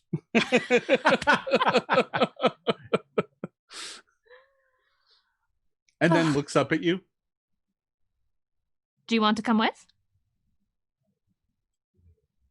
It looks at you, then kind of looks around at the alley, kind of shrugs and hops into your hand. I'm going to call you Russell. Russell? Russell. After the Ursula fungus. After just like half a second of standing in your hand, it like climbs up your sleeve to sit on your shoulder. I love them already. It's about a good, grand total. Now that it's not scrunched down and you can see its legs, it's about a good like 6 inches tall. All right, Russell, we're going to go on an adventure. And I'm going to go back. It kind of shrugs.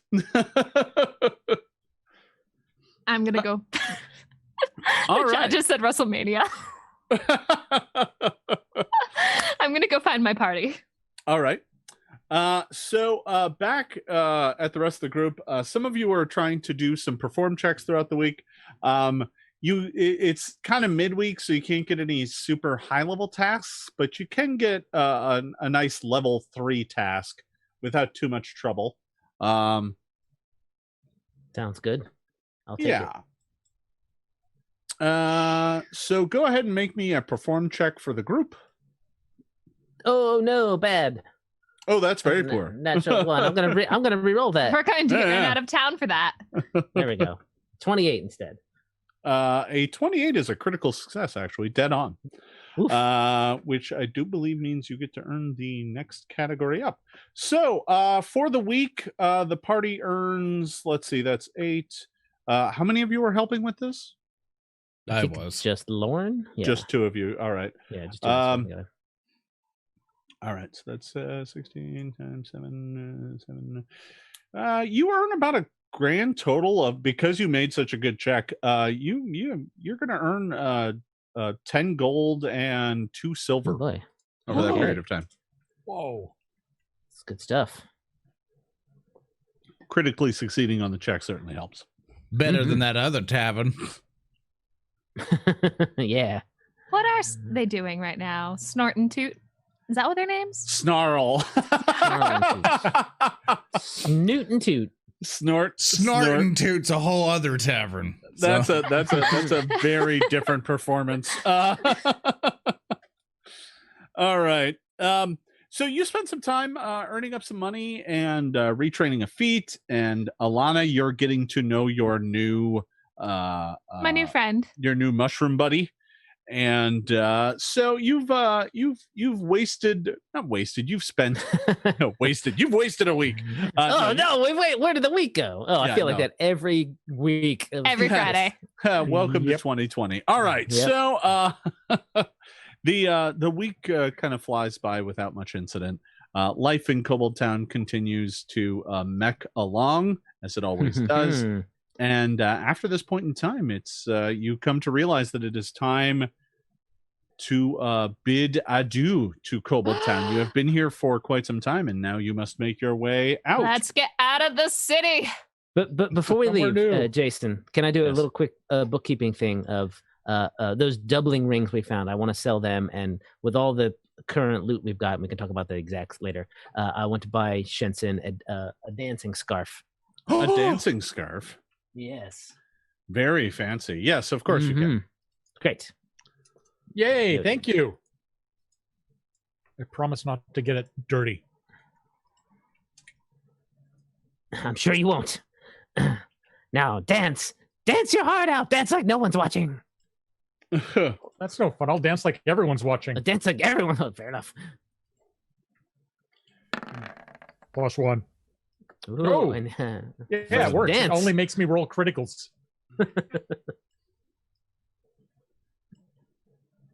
All right. So, yeah, you get a nice dancing scarf. They have some that just kind of have nice geometric patterns, but they do have some that are have a dragon pattern on them. That's very common here in Kobold Town. I assume Shensen would want the dragon-y pattern. Does it have a blazing, fiery like effect on it when it is in motion? I mean, no, but it Oh, is well, nice. I tried. It's like silk, and it's a bit shimmery. The silk down here has a bit of shimmer to it from whatever, small insects they're getting their silk from. I bet when Shensen activates the magic within, it probably has a bit of a shimmery blaze. to Oh, it. Hey, provide almost that concealment. undoubtedly. Yeah. That's right. It's distracting. It's got. If you use the dancing distraction scarf and sparkles. wore Roark's cloak, would they cancel each other out? Probably. I mean, they might not work well together. That's for sure. For science, Yeah, sure. So the party gathers itself up, and you begin to make your way out of Kobold Town. You head up to the North Gate, which is the gate that you entered all those many weeks ago. Now, you've been in Kobold Town now for, I would say, almost a month. I think is how long you've been. Time here. to go. Yeah, you've been in Kobold Town for a long time. Snelk thanks you, by the way, for staying at his inn and says you are welcome to come back and stay anytime, assuming it's not rented. Of course. So, that's fine.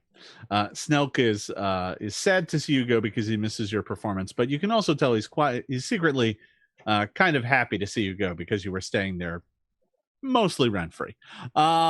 So you're able to make your way out of town and begin the journey to the south west. As we walk on, Ilana, you haven't introduced us to your little friend now. This is Russell. He's the best. I once had a cousin named Russell. Is that him? Think about it. He was Australian. Great. I've made a new friend. I see what you did there. All right. So you all have come to realize that the mushroom hums, like it does this weird kind of humming, singing sort of thing when no one's watching. Does that mean he's happy? You don't know. Maybe. I hope so. I need to be able to communicate with my friend. Oh no. You're gonna have to work on that.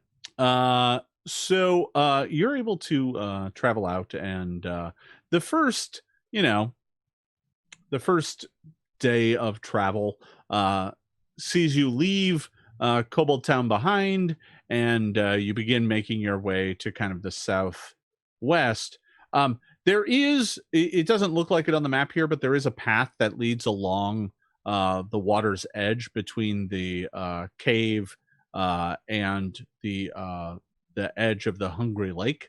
Although there are places where you can't continue onward without going into the water, and instead you have to go through caves that then eventually come back and rejoin the water's edge. So it's a little back and forth as you are making your way away from Kobold Town. And toward the end of that day, you're traveling along, and this is a point where you're near the edge of the water.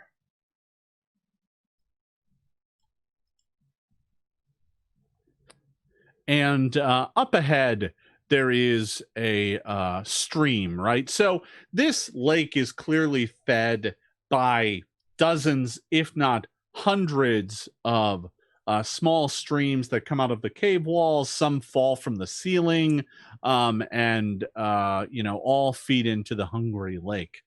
And so the path that you have been taking has now kind of led you to this point, and there's a thin trickle rivulet of water that is making its way down toward the lake.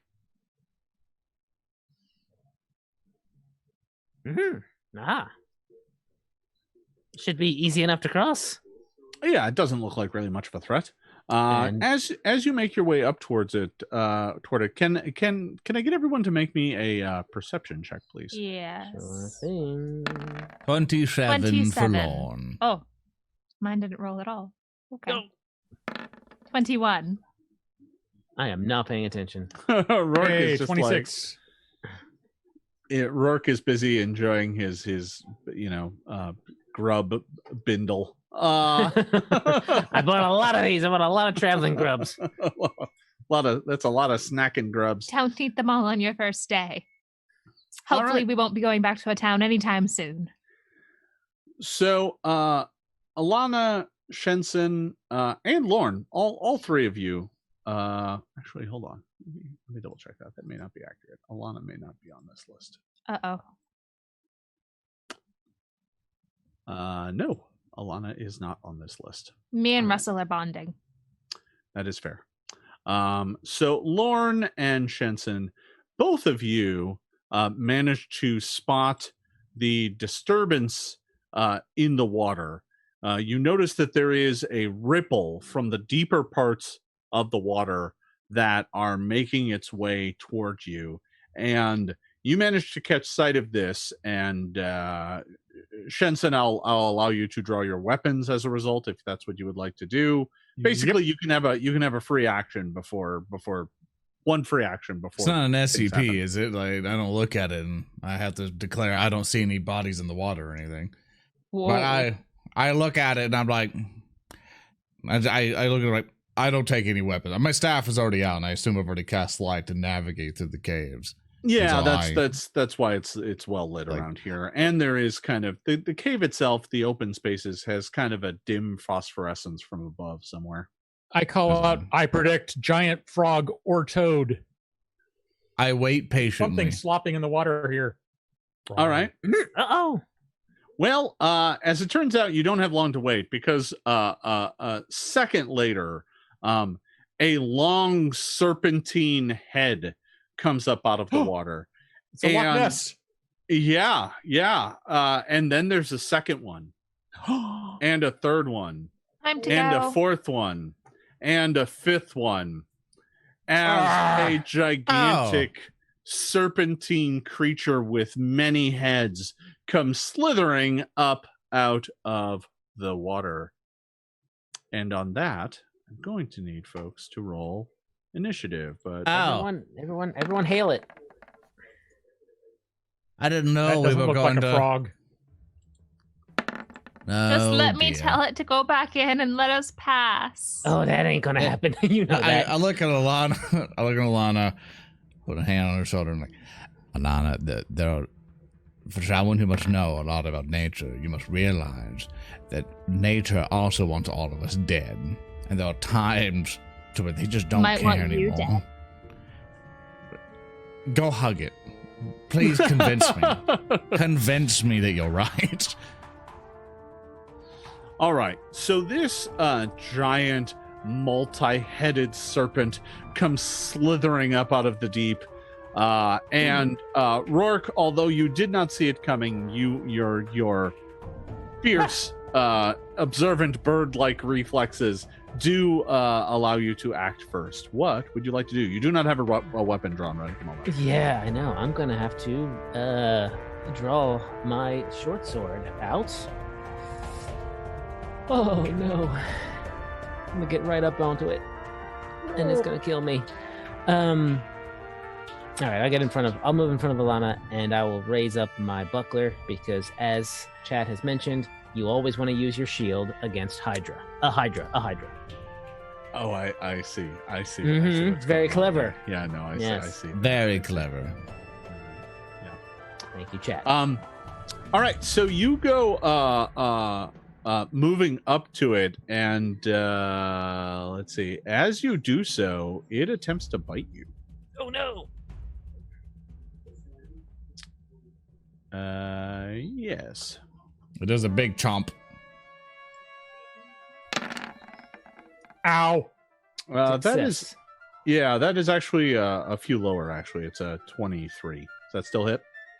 Yes. All right. It does. You go running up to it, and it one of its heads comes snapping out at you, biting you for 11 points of damage. Ah! Ouch. All right. I believe that is the end of your turn. Yes, it is.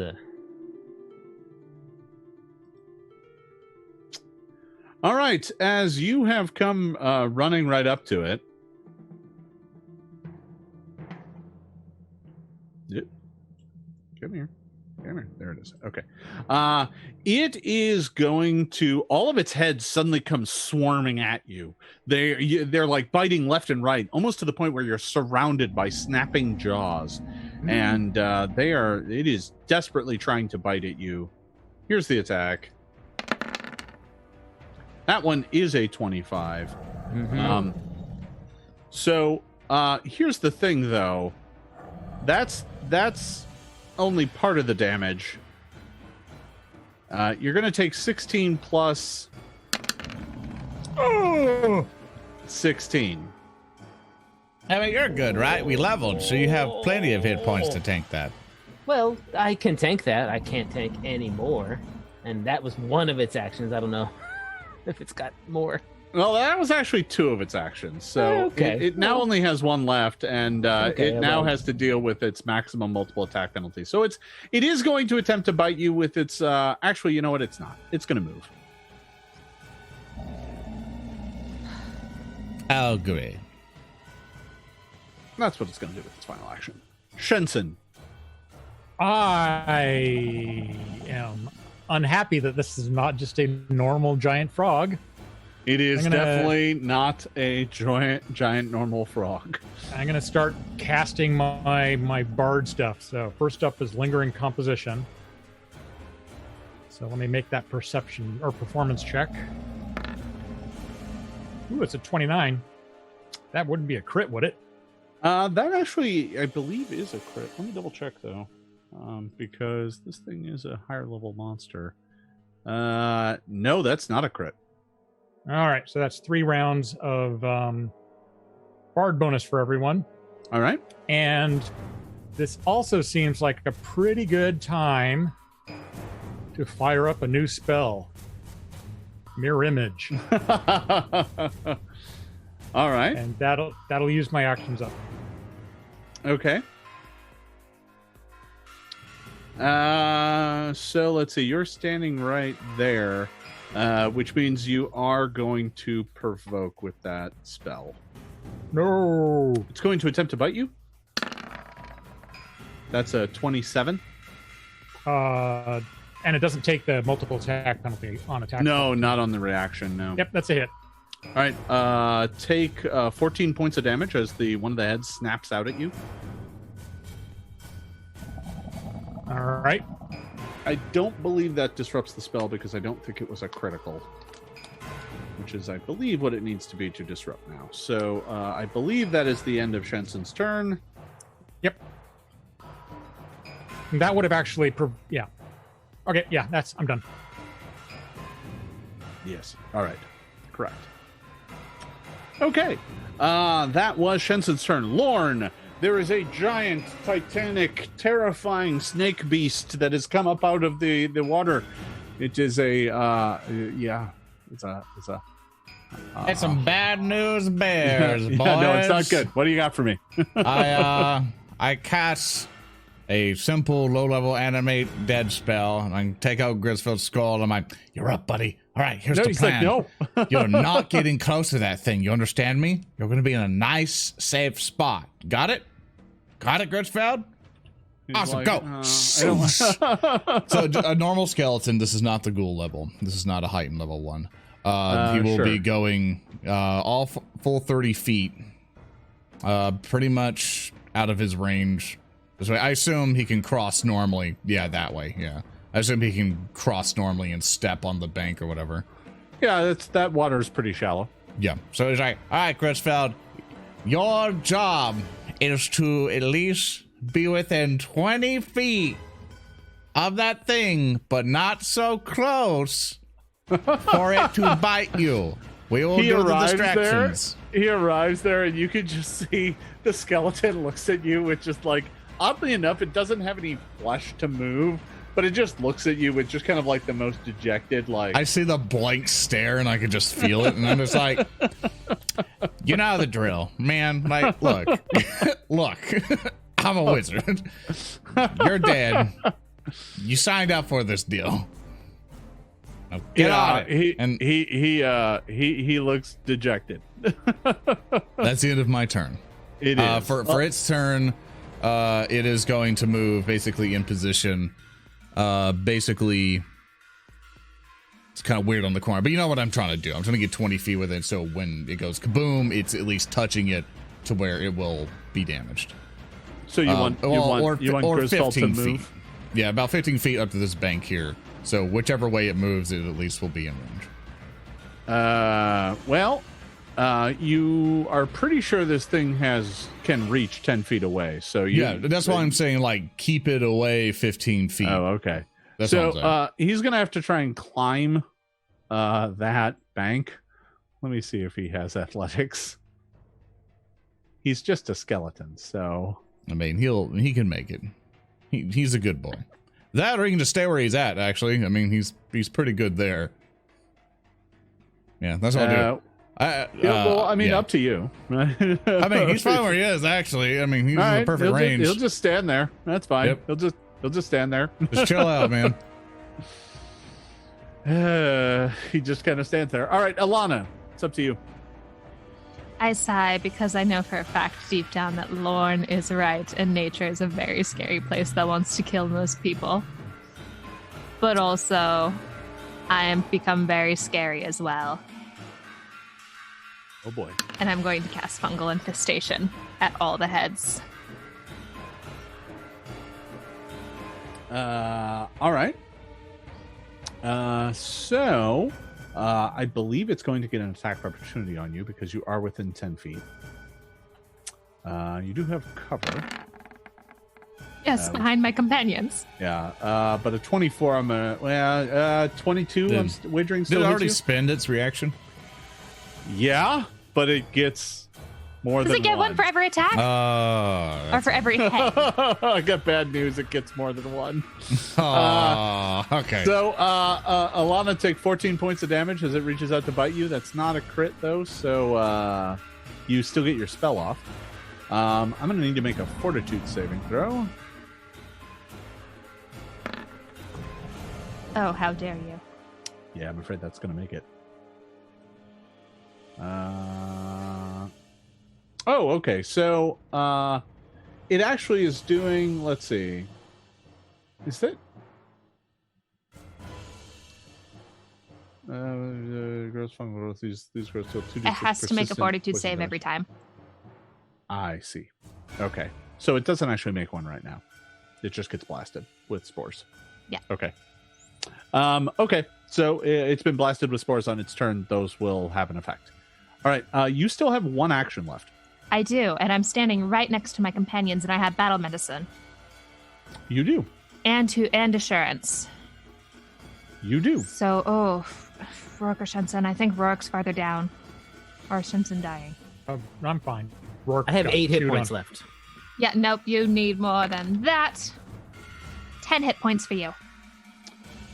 So I think, unfortunately, that using battle medicine is also another manipulate action. Which I think is going to provoke again. I'm afraid. You're afraid. I'm It's afraid. me and not Roark. It is You you. see, Okay. yeah. You see, Jason. This is very much, as we kind of sat down and had our Zoom meetings here and there. We usually we were like, we want to keep these streams, PG-13. We want to make sure there's no certain language that kind of gets brought around to provoke any types of feelings. Yeah. And there are times where I think the people in that Zoom meeting were wrong. So okay. Yeah, I see what you are which getting at I'm here. so glad we have a sensor that we made via lore of Pathfinder called a mech. So go mech yourself, Jason. So normally I would not get more than one AOO against the target, but she did 2 entirely different actions that both provoked. So normally you only get 1. This thing unfortunately has multiples, but it can never take more than 1 against the same target for the same action. But this is 2 separate actions. Now I have this question for you, Ilana. Does a 19 hit you? It meets my AC directly. All right. Take another 12. Does it? I assume no But attack Roark is penalty. better. Yeah. But that still does heal Roark for 10. Okay. So I cover Roark with my body while I deliver first aid and take the bite. Indeed. Thank you. All right. And poisoned. That's okay. that mecher is what That you're looking mech. for. All right, Roark. I don't want to say it. We did come into its territory, technically. He's only defending his territory. And we're defending ourselves. Roark, no one's heard it yet. What do you do? I know. So, my question is if I move through its space and this sort of water area that it's on, does that count as like double difficult terrain? So, yeah, I mean the water is it could be it could be improved difficult terrain, which requires an awful lot of movement to get through. Yeah, I don't have that much movement. So, Gosh. but this square right here is probably fine. There's enough. If you just want to bounce in and bounce out to get panache, that's probably. Oh yeah, I can just do difficult that. I was just like, let me. Well, I also would like to be on the other side to help with the flanking, but maybe that's not going to happen right now. That would require you to kind of go all the way around or spend a great deal of movement. Yeah, I'm gonna have to just bounce in and bounce out. Oh my goodness gracious! That's Spend a a crit point? fail. I got a point that I'll spend. What the hex? All right. Well, I have no more hero points left, so I hope I don't die. You have one. Don't worry. left, unless I No, I missed spent one one. somewhere. I spent one earlier on a natural one. Anyway, so I have panache. It's flat-footed to me. I am going to go ahead and the confident finisher attack. So here All we right. go. +1 to hit from the songs. The songs. It's a 21 hit. It's flat-footed. A 21 just barely hits. Oh, thank goodness. Have it take 12 piercing damage. When I just got a hero point back. Thanks, chat. 12 points, and then I will go ahead and raise that buckler. All right. You get that buckler back up, which is good because now it is the Hydra's turn. Now back to full, Roar. Full. Oh wow. Oh yes, thank you. I assume you mean full hit points. Full hit points. Got it. Yep. Yeah, definitely not full Well, hero full hit points. I got points. it. That's Yeah, not it. I know that's not what the points are for. All right. So at the beginning of its turn, the wound that you just dealt it heals. Yay. and it is looking as if it was never wounded. What? That much? And it is going to take a storm of jaws. It is going to make a bite attack at everyone within reach, which is going to be Shensen, Roark, and Ilana. Here's your attack, Shensen. Head comes darting your way. Armor class 26 for 11 points of damage. That needs you to roll 1d4. If you roll a 4, you hit me. Ah, you bastard. Nope! I gotcha. Wow. All right, Ilana, a head comes darting between the two of them, coming for you. Why didn't that roll damage? That's weird. That is going to be a 26, which is going to hit for 16 points of damage. Okay, I am. All right. And then last but not least, it's going to attempt to bite Roark. Armor class 30. Yeah, that's the cough is what is the sound effect of everyone dying. Why even bother having a shield? All right. So that'll do another 13 points of damage. Feel the burn. And with its third and final action, frustrated that it was confused by Shensen, it's going to attempt to bite Shensen again. No. Roll that d4 again. That's a 23. Oh, wait, that's but that's got a multiple attack penalty on it, right? That is with the multiple attack penalty. Ah, yeah, roll 1d4, please. Oh. A 4. Wow, this spell sucks. Well, I have a question. Which one of you guys made that spell for the book? What spell? Which well, one? Mirror image. We actually had a lot of discussion about how to make that spell work a bit better in the new version of the game. So I'm glad to see we did a good job. I mean, evidently, you screwed over James. Like, I bet there was a time machine going, you know what? We're going to have to, like, put this stream together. We're going to screw over James. At some point in time in the future, this spell will screw over James. That was a lot of our design process. No, there's the entire reason got put in the book. That's 13 points, though, right? Yes. Yeah, all right. I fall down. Oh, boy. Well, you can do a 3-action heal. It won't do anything to the hydra. So Shensen's going to move to actually right before the hydra, which means not right now. Lorne, it is your turn. Let's blow him up, boys. It is in range of the exploding thing. Go ahead. This here hydra was poisoned, but fungal infestation. So yeah, a little bit of damage. You're at least right. from that. Let me take the what is that? 2d. Where is that? 2d6. That's 2d6. I'll go ahead and roll that. So it'll take 6 at the end of its turn. And then I'll make the check. And it is still fungused. Still poisoned. Indeed. All right. So, yes, very good. All right. Now, Lorne, back to you. Cool. Animated assault. Well, not that one. Final sacrifice. That'll be 26 damage if it fails its thing. I am going to roll a reflex save as the skeleton. It'll get like 26. That looks at you with like a pleading look on its face, and then explodes. And that is a 13 reflex save, or natural 1 actually. That's a crit fail. Ooh, good news. Good news for Jason's bloated villain point bucket. Oh. I'm glad you decided to bring that up, James. Appreciate that. Well, appreciate you reminding him. I'm pretty sure Jason knew about his bloated villain bucket. I'm going to take it. The blast, the skull of the skeleton slams directly into the hydra, causing it to bleed profusely as the blast washes over it. See, I'm being benevolent. I'll take that. I rolled a 1.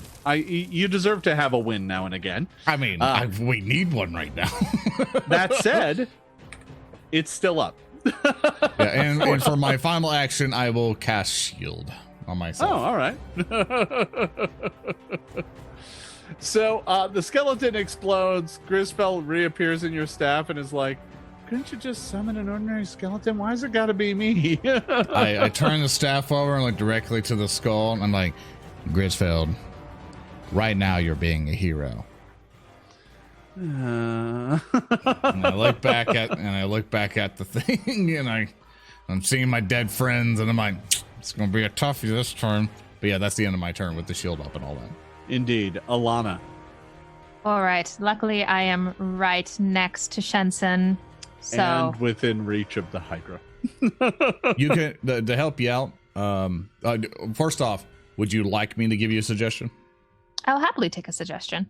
Okay, you can do a 5-foot step away, so pretty much behind Shensen, so you'll be out of range of the Hydra, and then you can do your other 2 actions to possibly do a healing spell to go straight into Shensen, which will probably more, I think, math-wise, give you more healing. Yes, but I also want to be able to attack this thing, which is going to take at least 2 actions. So I've given you my suggestion. So that it is is your up to suggestion. you. No, it's a good thing. What I originally thought about is dragging Shensen away, but then I realized that would have wasted all of my actions to drag Shensen away, and I wouldn't have been able to either heal or attack, and I would have had to pick one or the other. But actually, if we're doing this correctly in role-playing, that is 100% what Ilana would do, is I'm going to take Shensen, and we are going to... Is it just one action to drag Shensen away?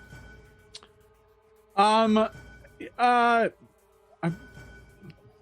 sure what action it is to drag someone away. I would assume that, yeah, if you're only moving 5 feet, you can drag Shensen 5 feet. That's not a problem. You'll need to give me an athletics check, though. Yes, that is a-okay with me.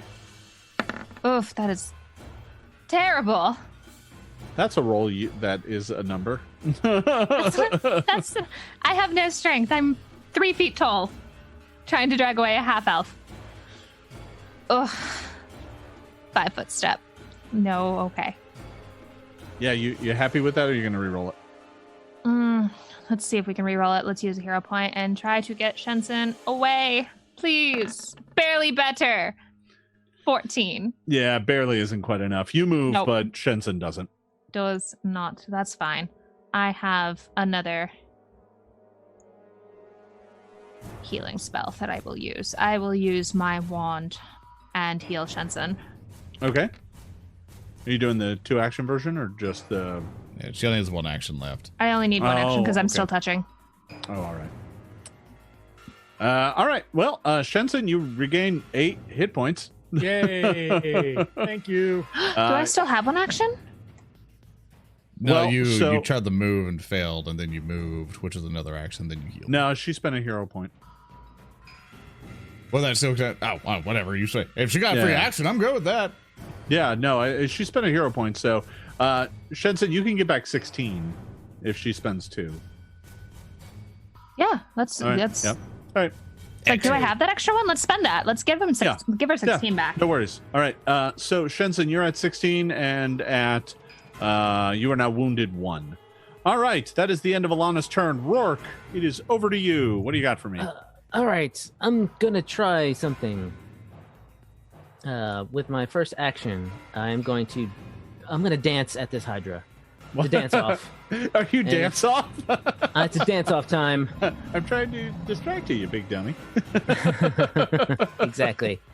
There's a 23 beat its will DC. That is a success. Okay. I'm gonna dance it 5 foot away from everybody. So I'm gonna move here, and it's gonna move 5 feet in the same. So it's gonna do that. Yep. Just kind of get it away from everyone and sacrifice myself, I guess. Yeah. But Okay. also... So yeah, it kind of dances back with you, and its snake heads are kind of moving. I'm shining light on my whatever light we've got, my silvery shield. Just sort of and I see you also gain panache. I gain panache because I'm a battle see. Yeah, that's a different way to gain panache. Oh, hey. Right. So I will go ahead and immediately spend that panache to make an attack that will immediately be maybe it won't be negated. I'm gonna re-roll that with a hero point.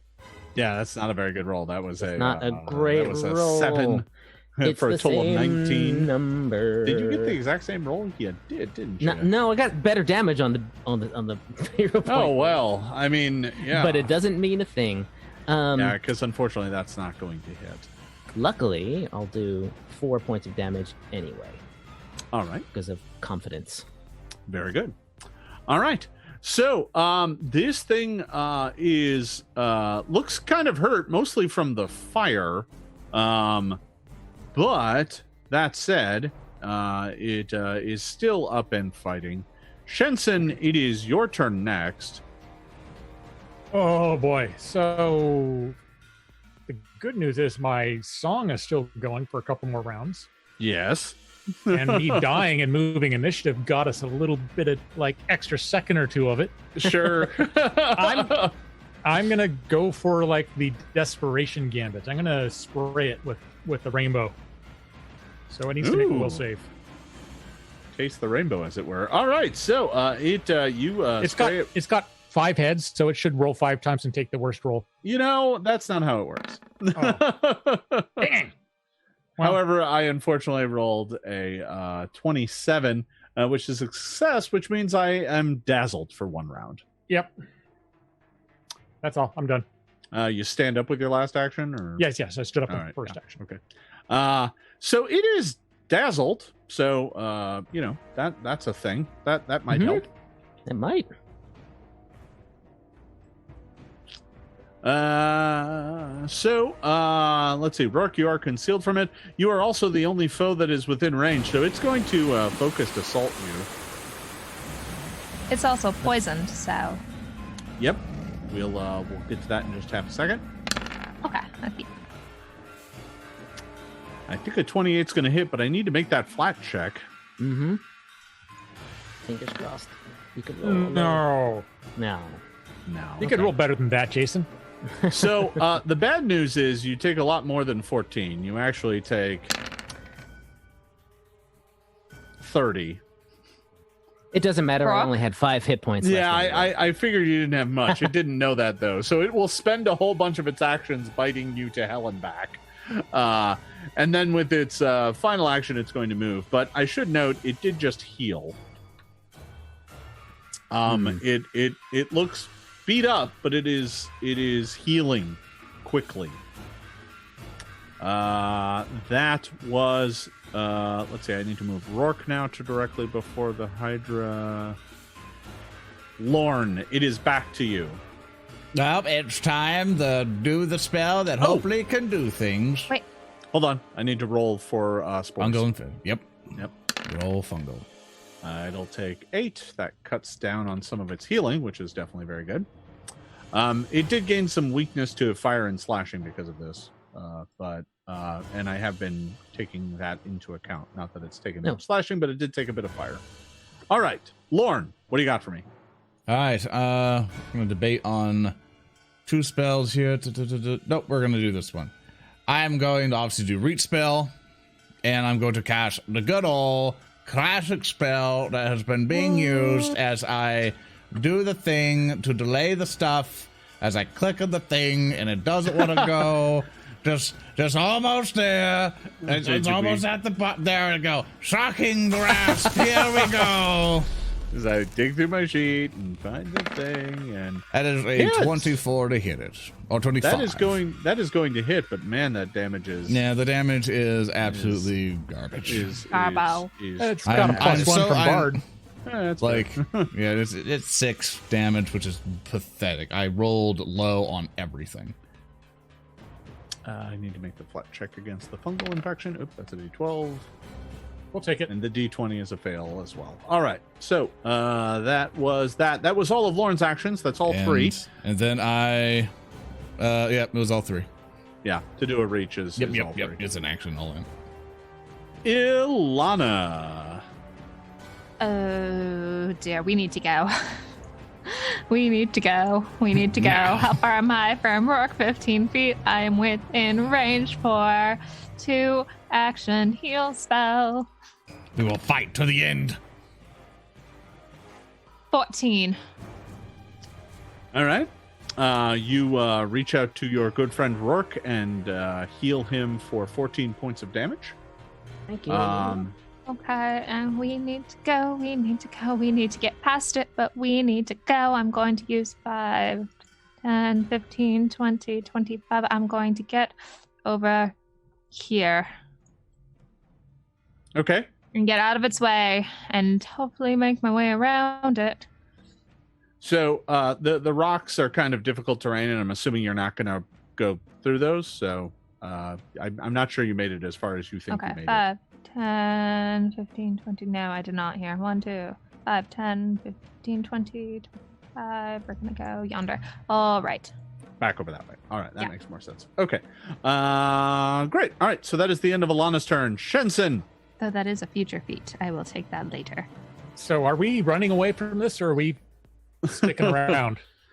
So I will tell you this: it looks pretty badly hurt. That fireball did the exploding skeleton did quite a number on it. But that said, it is healing. You should stay Yeah. back. And if you have anything within that's ranged, now would be a marvelous time to use it. Oh, you could The all only just thing I stay have- in melee and keep dying as I burst it down. What are your plans on Jason? Are you going to be sticking in melee, or Melee is my thing, kind of. So I don't Alright. know. Let me look around. All right, so I think first of all, the bard music goes down by 1 round. Yeah, this should be the last round of it. Yeah. I'm going to step to here, and then I'm going to try to hit it with color spray again. Okay. Mm-hmm. All right. So you take a step back using the step action, which avoids provoking a reaction, so it does not take a bite at you. And then it is going to attempt a will save. My Well, dice, still- my dice still are just not playing friendly with you today. So it is still dazzled for 1 round, but that is the end of Shensen's turn. Roark. Okay, I could just keep dancing this thing back a little bit. But tumbling through makes it flat-footed against me. I think that's what I'm gonna do. I'm gonna start with a tumble through. Okay. It's a risk. It's a gamble, especially when you roll that low. Especially when I roll bad news. I don't want to. Got 2 points left. So I will spend 1 to do slightly better. Yeah, that's gonna fail. Where is it? Okay, I guess I will. Yeah, that's a trigger 15. reactions. That's Yeah. a 15. So yeah, it's that's a failure. That's a triggered reaction then. Oh, it triggers. Oh Yeah. yeah, I'm waiting for it to tumble through. I bounce off against it. Oh yeah, that's right. Okay, so it's going to attempt to bite you. Ook. That's actually only a 31, I think. That's still a critical because I. Oh, you know what? I forgot to stand up. Forgot that was on the ground. So standing up probably provoked. Anyway. The upside is you just take 12. So enjoy. No, that's a critical. Oh yeah, you take 24 and go back down. I think. I'm dying 3 now. Good turn for me. Yeah. I got this. Yeah, let me stand up. It's hard to flee when you can't stand up. All right. Well, on the upside, you are right underneath it. You're right above it already, Oh, wait. so you don't. What's going on? It is conceal. I have concealment Oh, you're against right. it. It is dazed. Yeah. So there is All right. a chance that I'm not as dead as I thought I was. Okay. This is a DC 5 flat check. Yeah. That's Ah! 2. Oh, You take no so- damage. okay. Alrighty. All right. So you're Uh, not at dying 3. That was for you standing up. So Yeah. we need to walk your turn back because it was filled with a whole bunch of stuff that didn't work. That That's true. couldn't work. So the first thing you did was stand up. Right. So you stand up, it takes an attack of opportunity against you, and it misses because of the concealment. Mm-hmm. Because of the clutch play of the color spray, even though I made the save, that concealment just saved you. So you still have 2 actions left. Okay. What would you like to do? Even though I rolled a tumble, if I had 2 actions left, I don't think I would have tumbled. Honestly. If that's cool. Yeah. I mean, you spend 1 to raise a buckler. Yes, I normally spend 1. I'm gonna take 2 steps. I can do that, right? Sure, you can. As my last 2 actions. Just step back, step and step. Okay. That's my turn. So you're gonna step away. All right. Yes. All right. The Hydra is going to go. Oh, hi there. Hi. So I it's take going my to go Hydra to- attack of opportunity as it comes up. Oh, do you have one of those? All right. So first thing that happens is it heals. The second thing that happens is it's going to spend its final 2 actions to take a Storm of Jaws and attack everyone within reach, which is everyone except for Ilana. So I'm going to start with Lorne. Here I go. Here comes your bite, I don't know. just for you. That does not get me. That's a crit failure. Mm-hmm. So that's going to miss. We're going to go ahead and attempt it by Shensen. Roll a 4 and a 1d4, please. Well, actually, let me roll the conceal first. Oh, that's true too. No. Made that. Let me roll the d4. What? Hey! Yay, the spell worked. The spell finally worked okay. and saved you. You are now down to 3 images left, or 3 versions of you left. And then with its final Storm of Jaws, it's going to attempt to bite Roark. And I think that's probably a miss. That's actually a miss. Hey. The tide turns. We can't lose now. We can't. Yeah, we're all saved now. All right. I'm going to take my fungal damage, which is 7. I just like to think that every time it heals, the fungal damage just kind of counteracts that. And it doesn't, but I mean, you know, it can make you feel better. It is slowly getting better. It's just the fungal damage is slowing it down, but it is still healing slowly. And the fungal infection continues. Lorne, you are within its reach. What do you got for me? Yes, that is an ordeal that we're dealing with right now. By the way, everybody, welcome to 4th level. Yep. I'm going to 5-foot step away. Yeah. And I'm going to cast a shocking right, no, I have to do a different thing. So I'm going to do instead to see if this would actually be beneficial or not.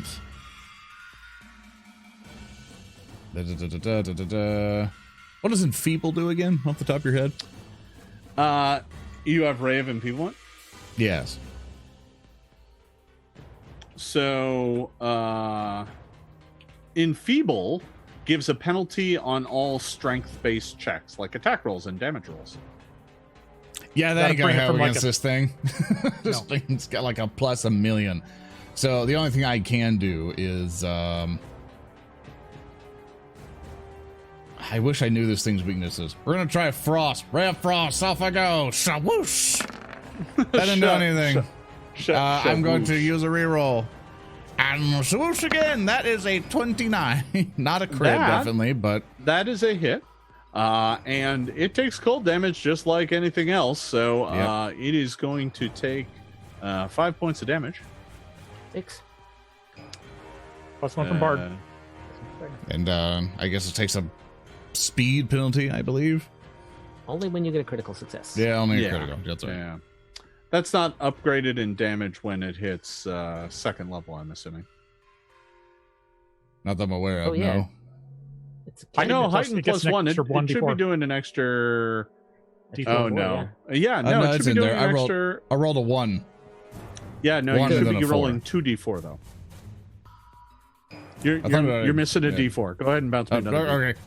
I thought it was already in there, so here we go. No, it's not. 3, 5, 6, 7, 8. Yeah, because you get your ability modifier. So yeah, no, okay. All right. So okay. Nope. I went the wrong way. I added 10. All right. Okay. So your ray of frost hits it, and it shudders a bit, but it is still looking in relatively decent shape. Ilana, what do you got for me? It is now on land, which means I can do this. And I cast a flaming spear right over the top of it. Oh no, I will make a reflex save. Dead on. So you create a sphere of fire, but unfortunately it dodges it. Its heads all form around it. Yeah, it kind of slithers out of the way. I mean, it is very sneaky. Shensen.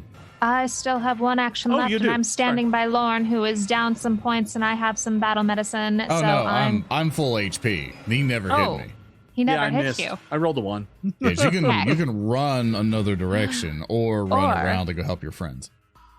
I've already used 2 actions. Would the reach spell work? No, I don't have the actions to do that. Never mind. Yeah. Never mind. I don't have anything else. 1 second, 5, 10, 15, 20, 25. We're going to get up there. All right. Great. Shensen, it's over to you. So we're still not running away from it, I guess, right? Well, Yeah, it keeps running after you, so I'm killing this thing. Yeah, it's trapped. We're trapped on this side. I'm gonna tumble away from it. Oh no, tumble towards me. Okay. I'll tumble towards you. So I can heal There's you. nowhere to go. There's nowhere really Yeah. to go. I'm gonna try to like spread out a little bit so that it can't just completely. I don't know. Anyway, all right, hang on. Let me do this right. So tumble its heads have been attacking in just about every direction. You're not Yeah, I know. sure that. Yeah. that's why we'll walk that back. So I'm gonna first of all try an acrobatics check to tumble away from it without provoking. Okay, go ahead and make that check. I'm gonna hero point that roll. Yeah, no, I figured as much. That's Yeah. Oh All right, my god! All right, so it gets an attack of opportunity on me as I stumble here- away like a drunkard. Here it comes. Roll 1d4, please, Oh my god! 23. 1d3 now. or 1d. Yeah, whatever. So we'll say a 5 or a 6 is a hit. All right. Yay! Take Nice. 19 points of damage. Max damage. I fall back down. Rough. I'm That's done. real rough. Okay. So you actually stay where you're at because that happened on your turn. Roark, it's over to you. Okay, all right. This comes. I'm dancing it back. A 26. Keep it on the ground. The will save. That is a success. Is it a critical success by any chance? No. Okay, so we'll just go 5 feet to the west, Okay. just to give everyone some breathing room. That'll give me Sure. that panache, which I will spend to do a little confident attack.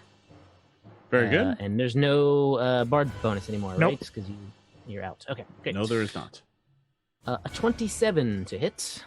A 27 is a hit. If this is indeed a weak to slashing damage, It is. I am slashing with my sword this time. Whoosh. And so that'll be 18 total damage of slashing, plus its weakness.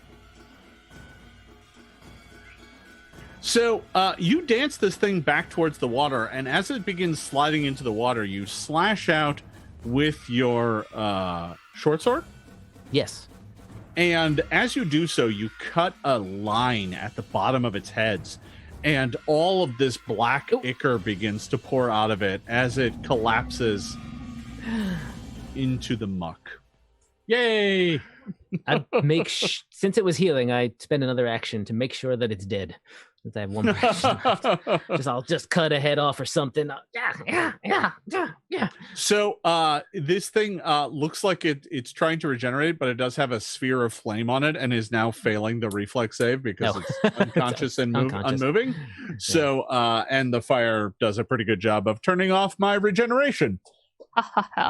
Burn it. So with that, you have managed to kill a hydra.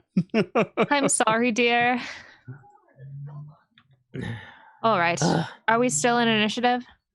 Shensen, you're not at dying 3 or anything, right? No, I'm at dying 1, but I'm wounded 1 as well, so. Oh, so you're at dying 2. 2.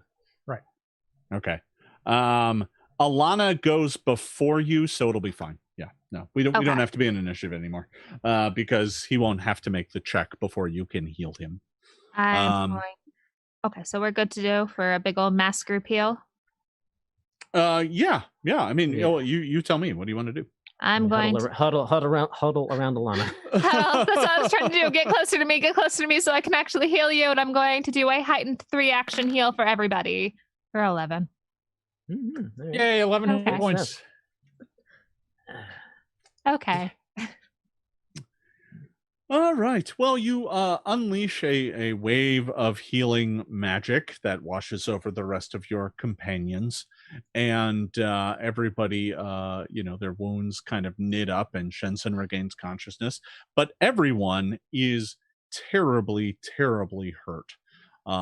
Between the Hydra's many bites, the group has taken some pretty serious wounds in that battle and desperately needs to rest and heal up a bit before you travel onward. On the upside, there doesn't appear to be any other threats nearby, but you can't help but look at the water with a bit more of a wary kind of gaze. Trepidation. Is hydra poisonous? No. Well, I mean, you don't think so. Like the meat. Well, you're trained in nature. I know. Yeah, you can make a Which is nature why check. I'm asking and checking. Yeah. There you go. No, Hydra is edible. You even heard a story that someone might have tried to keep one as a unlimited food source by just slicing meat off of it and letting it grow back. Well, very dangerous business, though, as you might guess. That is inhumane and unethical, but I'm not about to leave this thing here to rot all over the place. So I'm going to just take some of the meat. We're going to be here for a while. We might as well be fed. All right. Waste not, want not. Exactly. Lauren, do you think we could make a multi-headed puppety kind of thing for the show? I'm not saying not out of his dead body, no. Just how Grisfeld looked at me when he exploded, I look at Roark the same way, and I just slowly shake my head and going, no. No. That would be exciting scene, but all right, okay. All right. I'm also going to check all of my curls to see if Russell is still in there somewhere. Yeah, Russell, you can hear kind of a and you look back and hiding behind your curls is Russell, who looks out from behind your hair, just it's tiny little eyes, wide and bright, looking kind of terrified. Grisfeld pops back out, by the way, and he's like, "Wow, that was really tough." Yeah, you definitely pulled your weight there by exploding.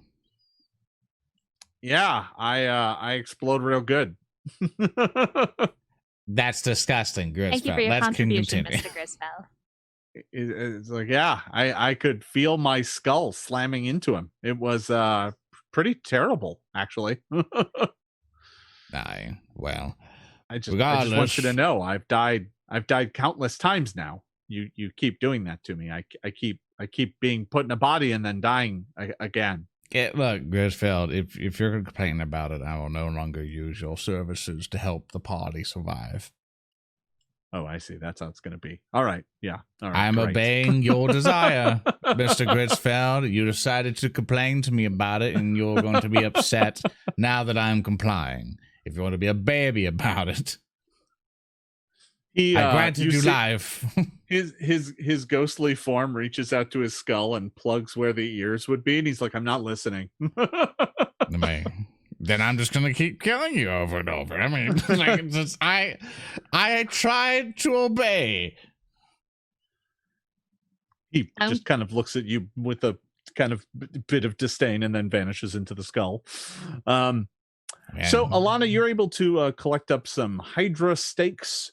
Not too hard to do so. There's plenty of meat here, although it is like snake, so it's very bony.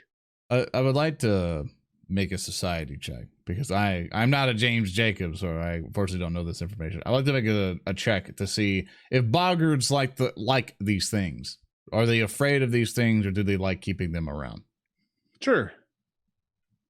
Well, I know it's a very weird check because there's an idea to it. A 23. So you're kind of trying to ask if boggards and hydras share any sort of, is there a relationship there? Do they worship these things? Do they like them? Do they prefer them to exist?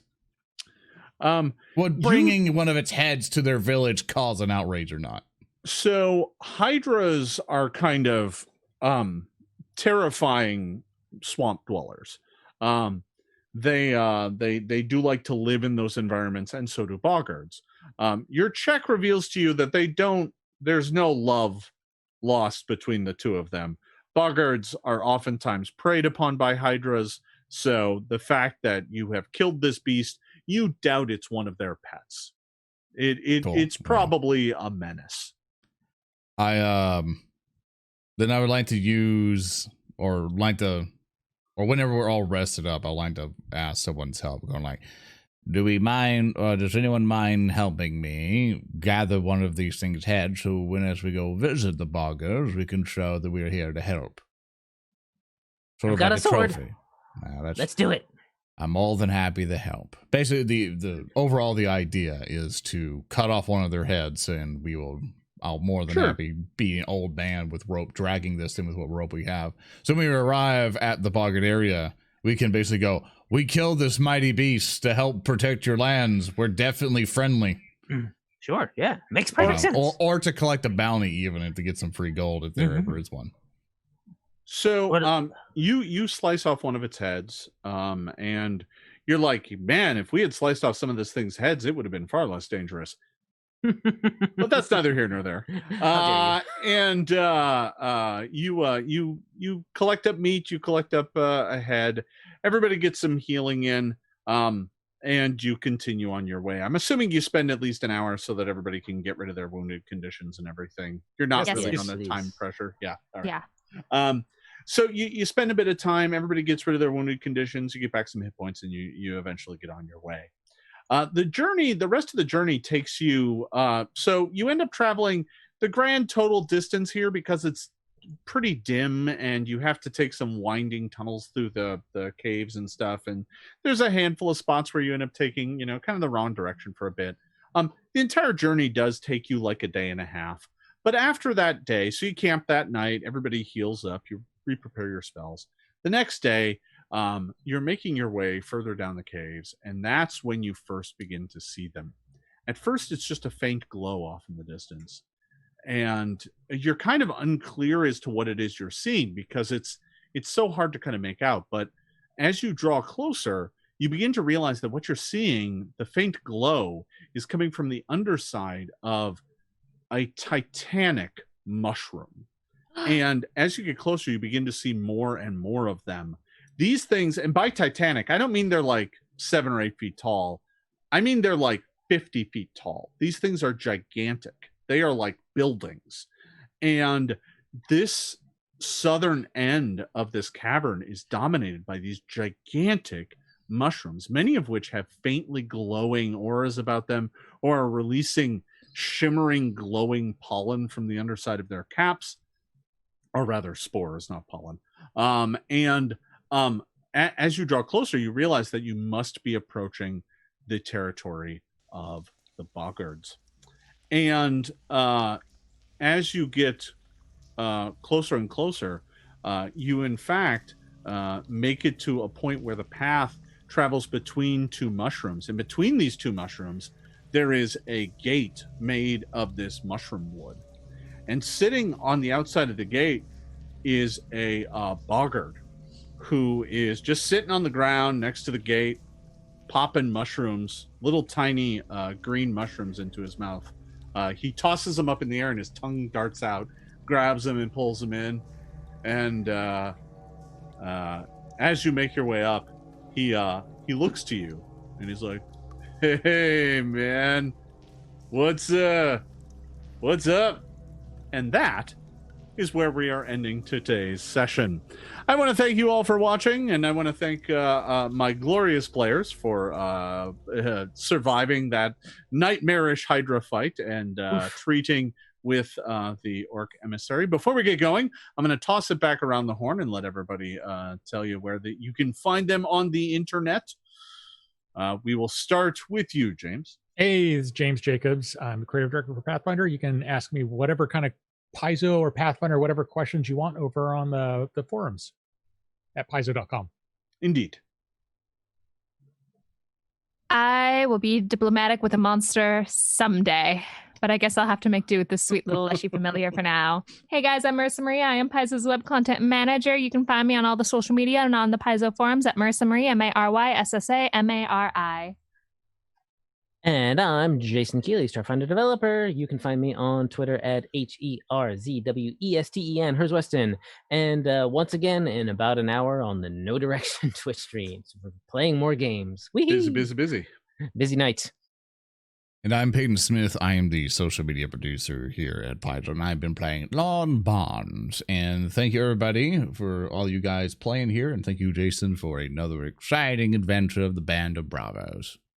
Thank you, everybody. And I am, of course, Jason Bulmahn. You can find me on all the various social media channels at /Jason Bulmahn. That's BULMAHN. If you've been enjoying the tiles, I just released a brand new set. The Crypt tile set just dropped.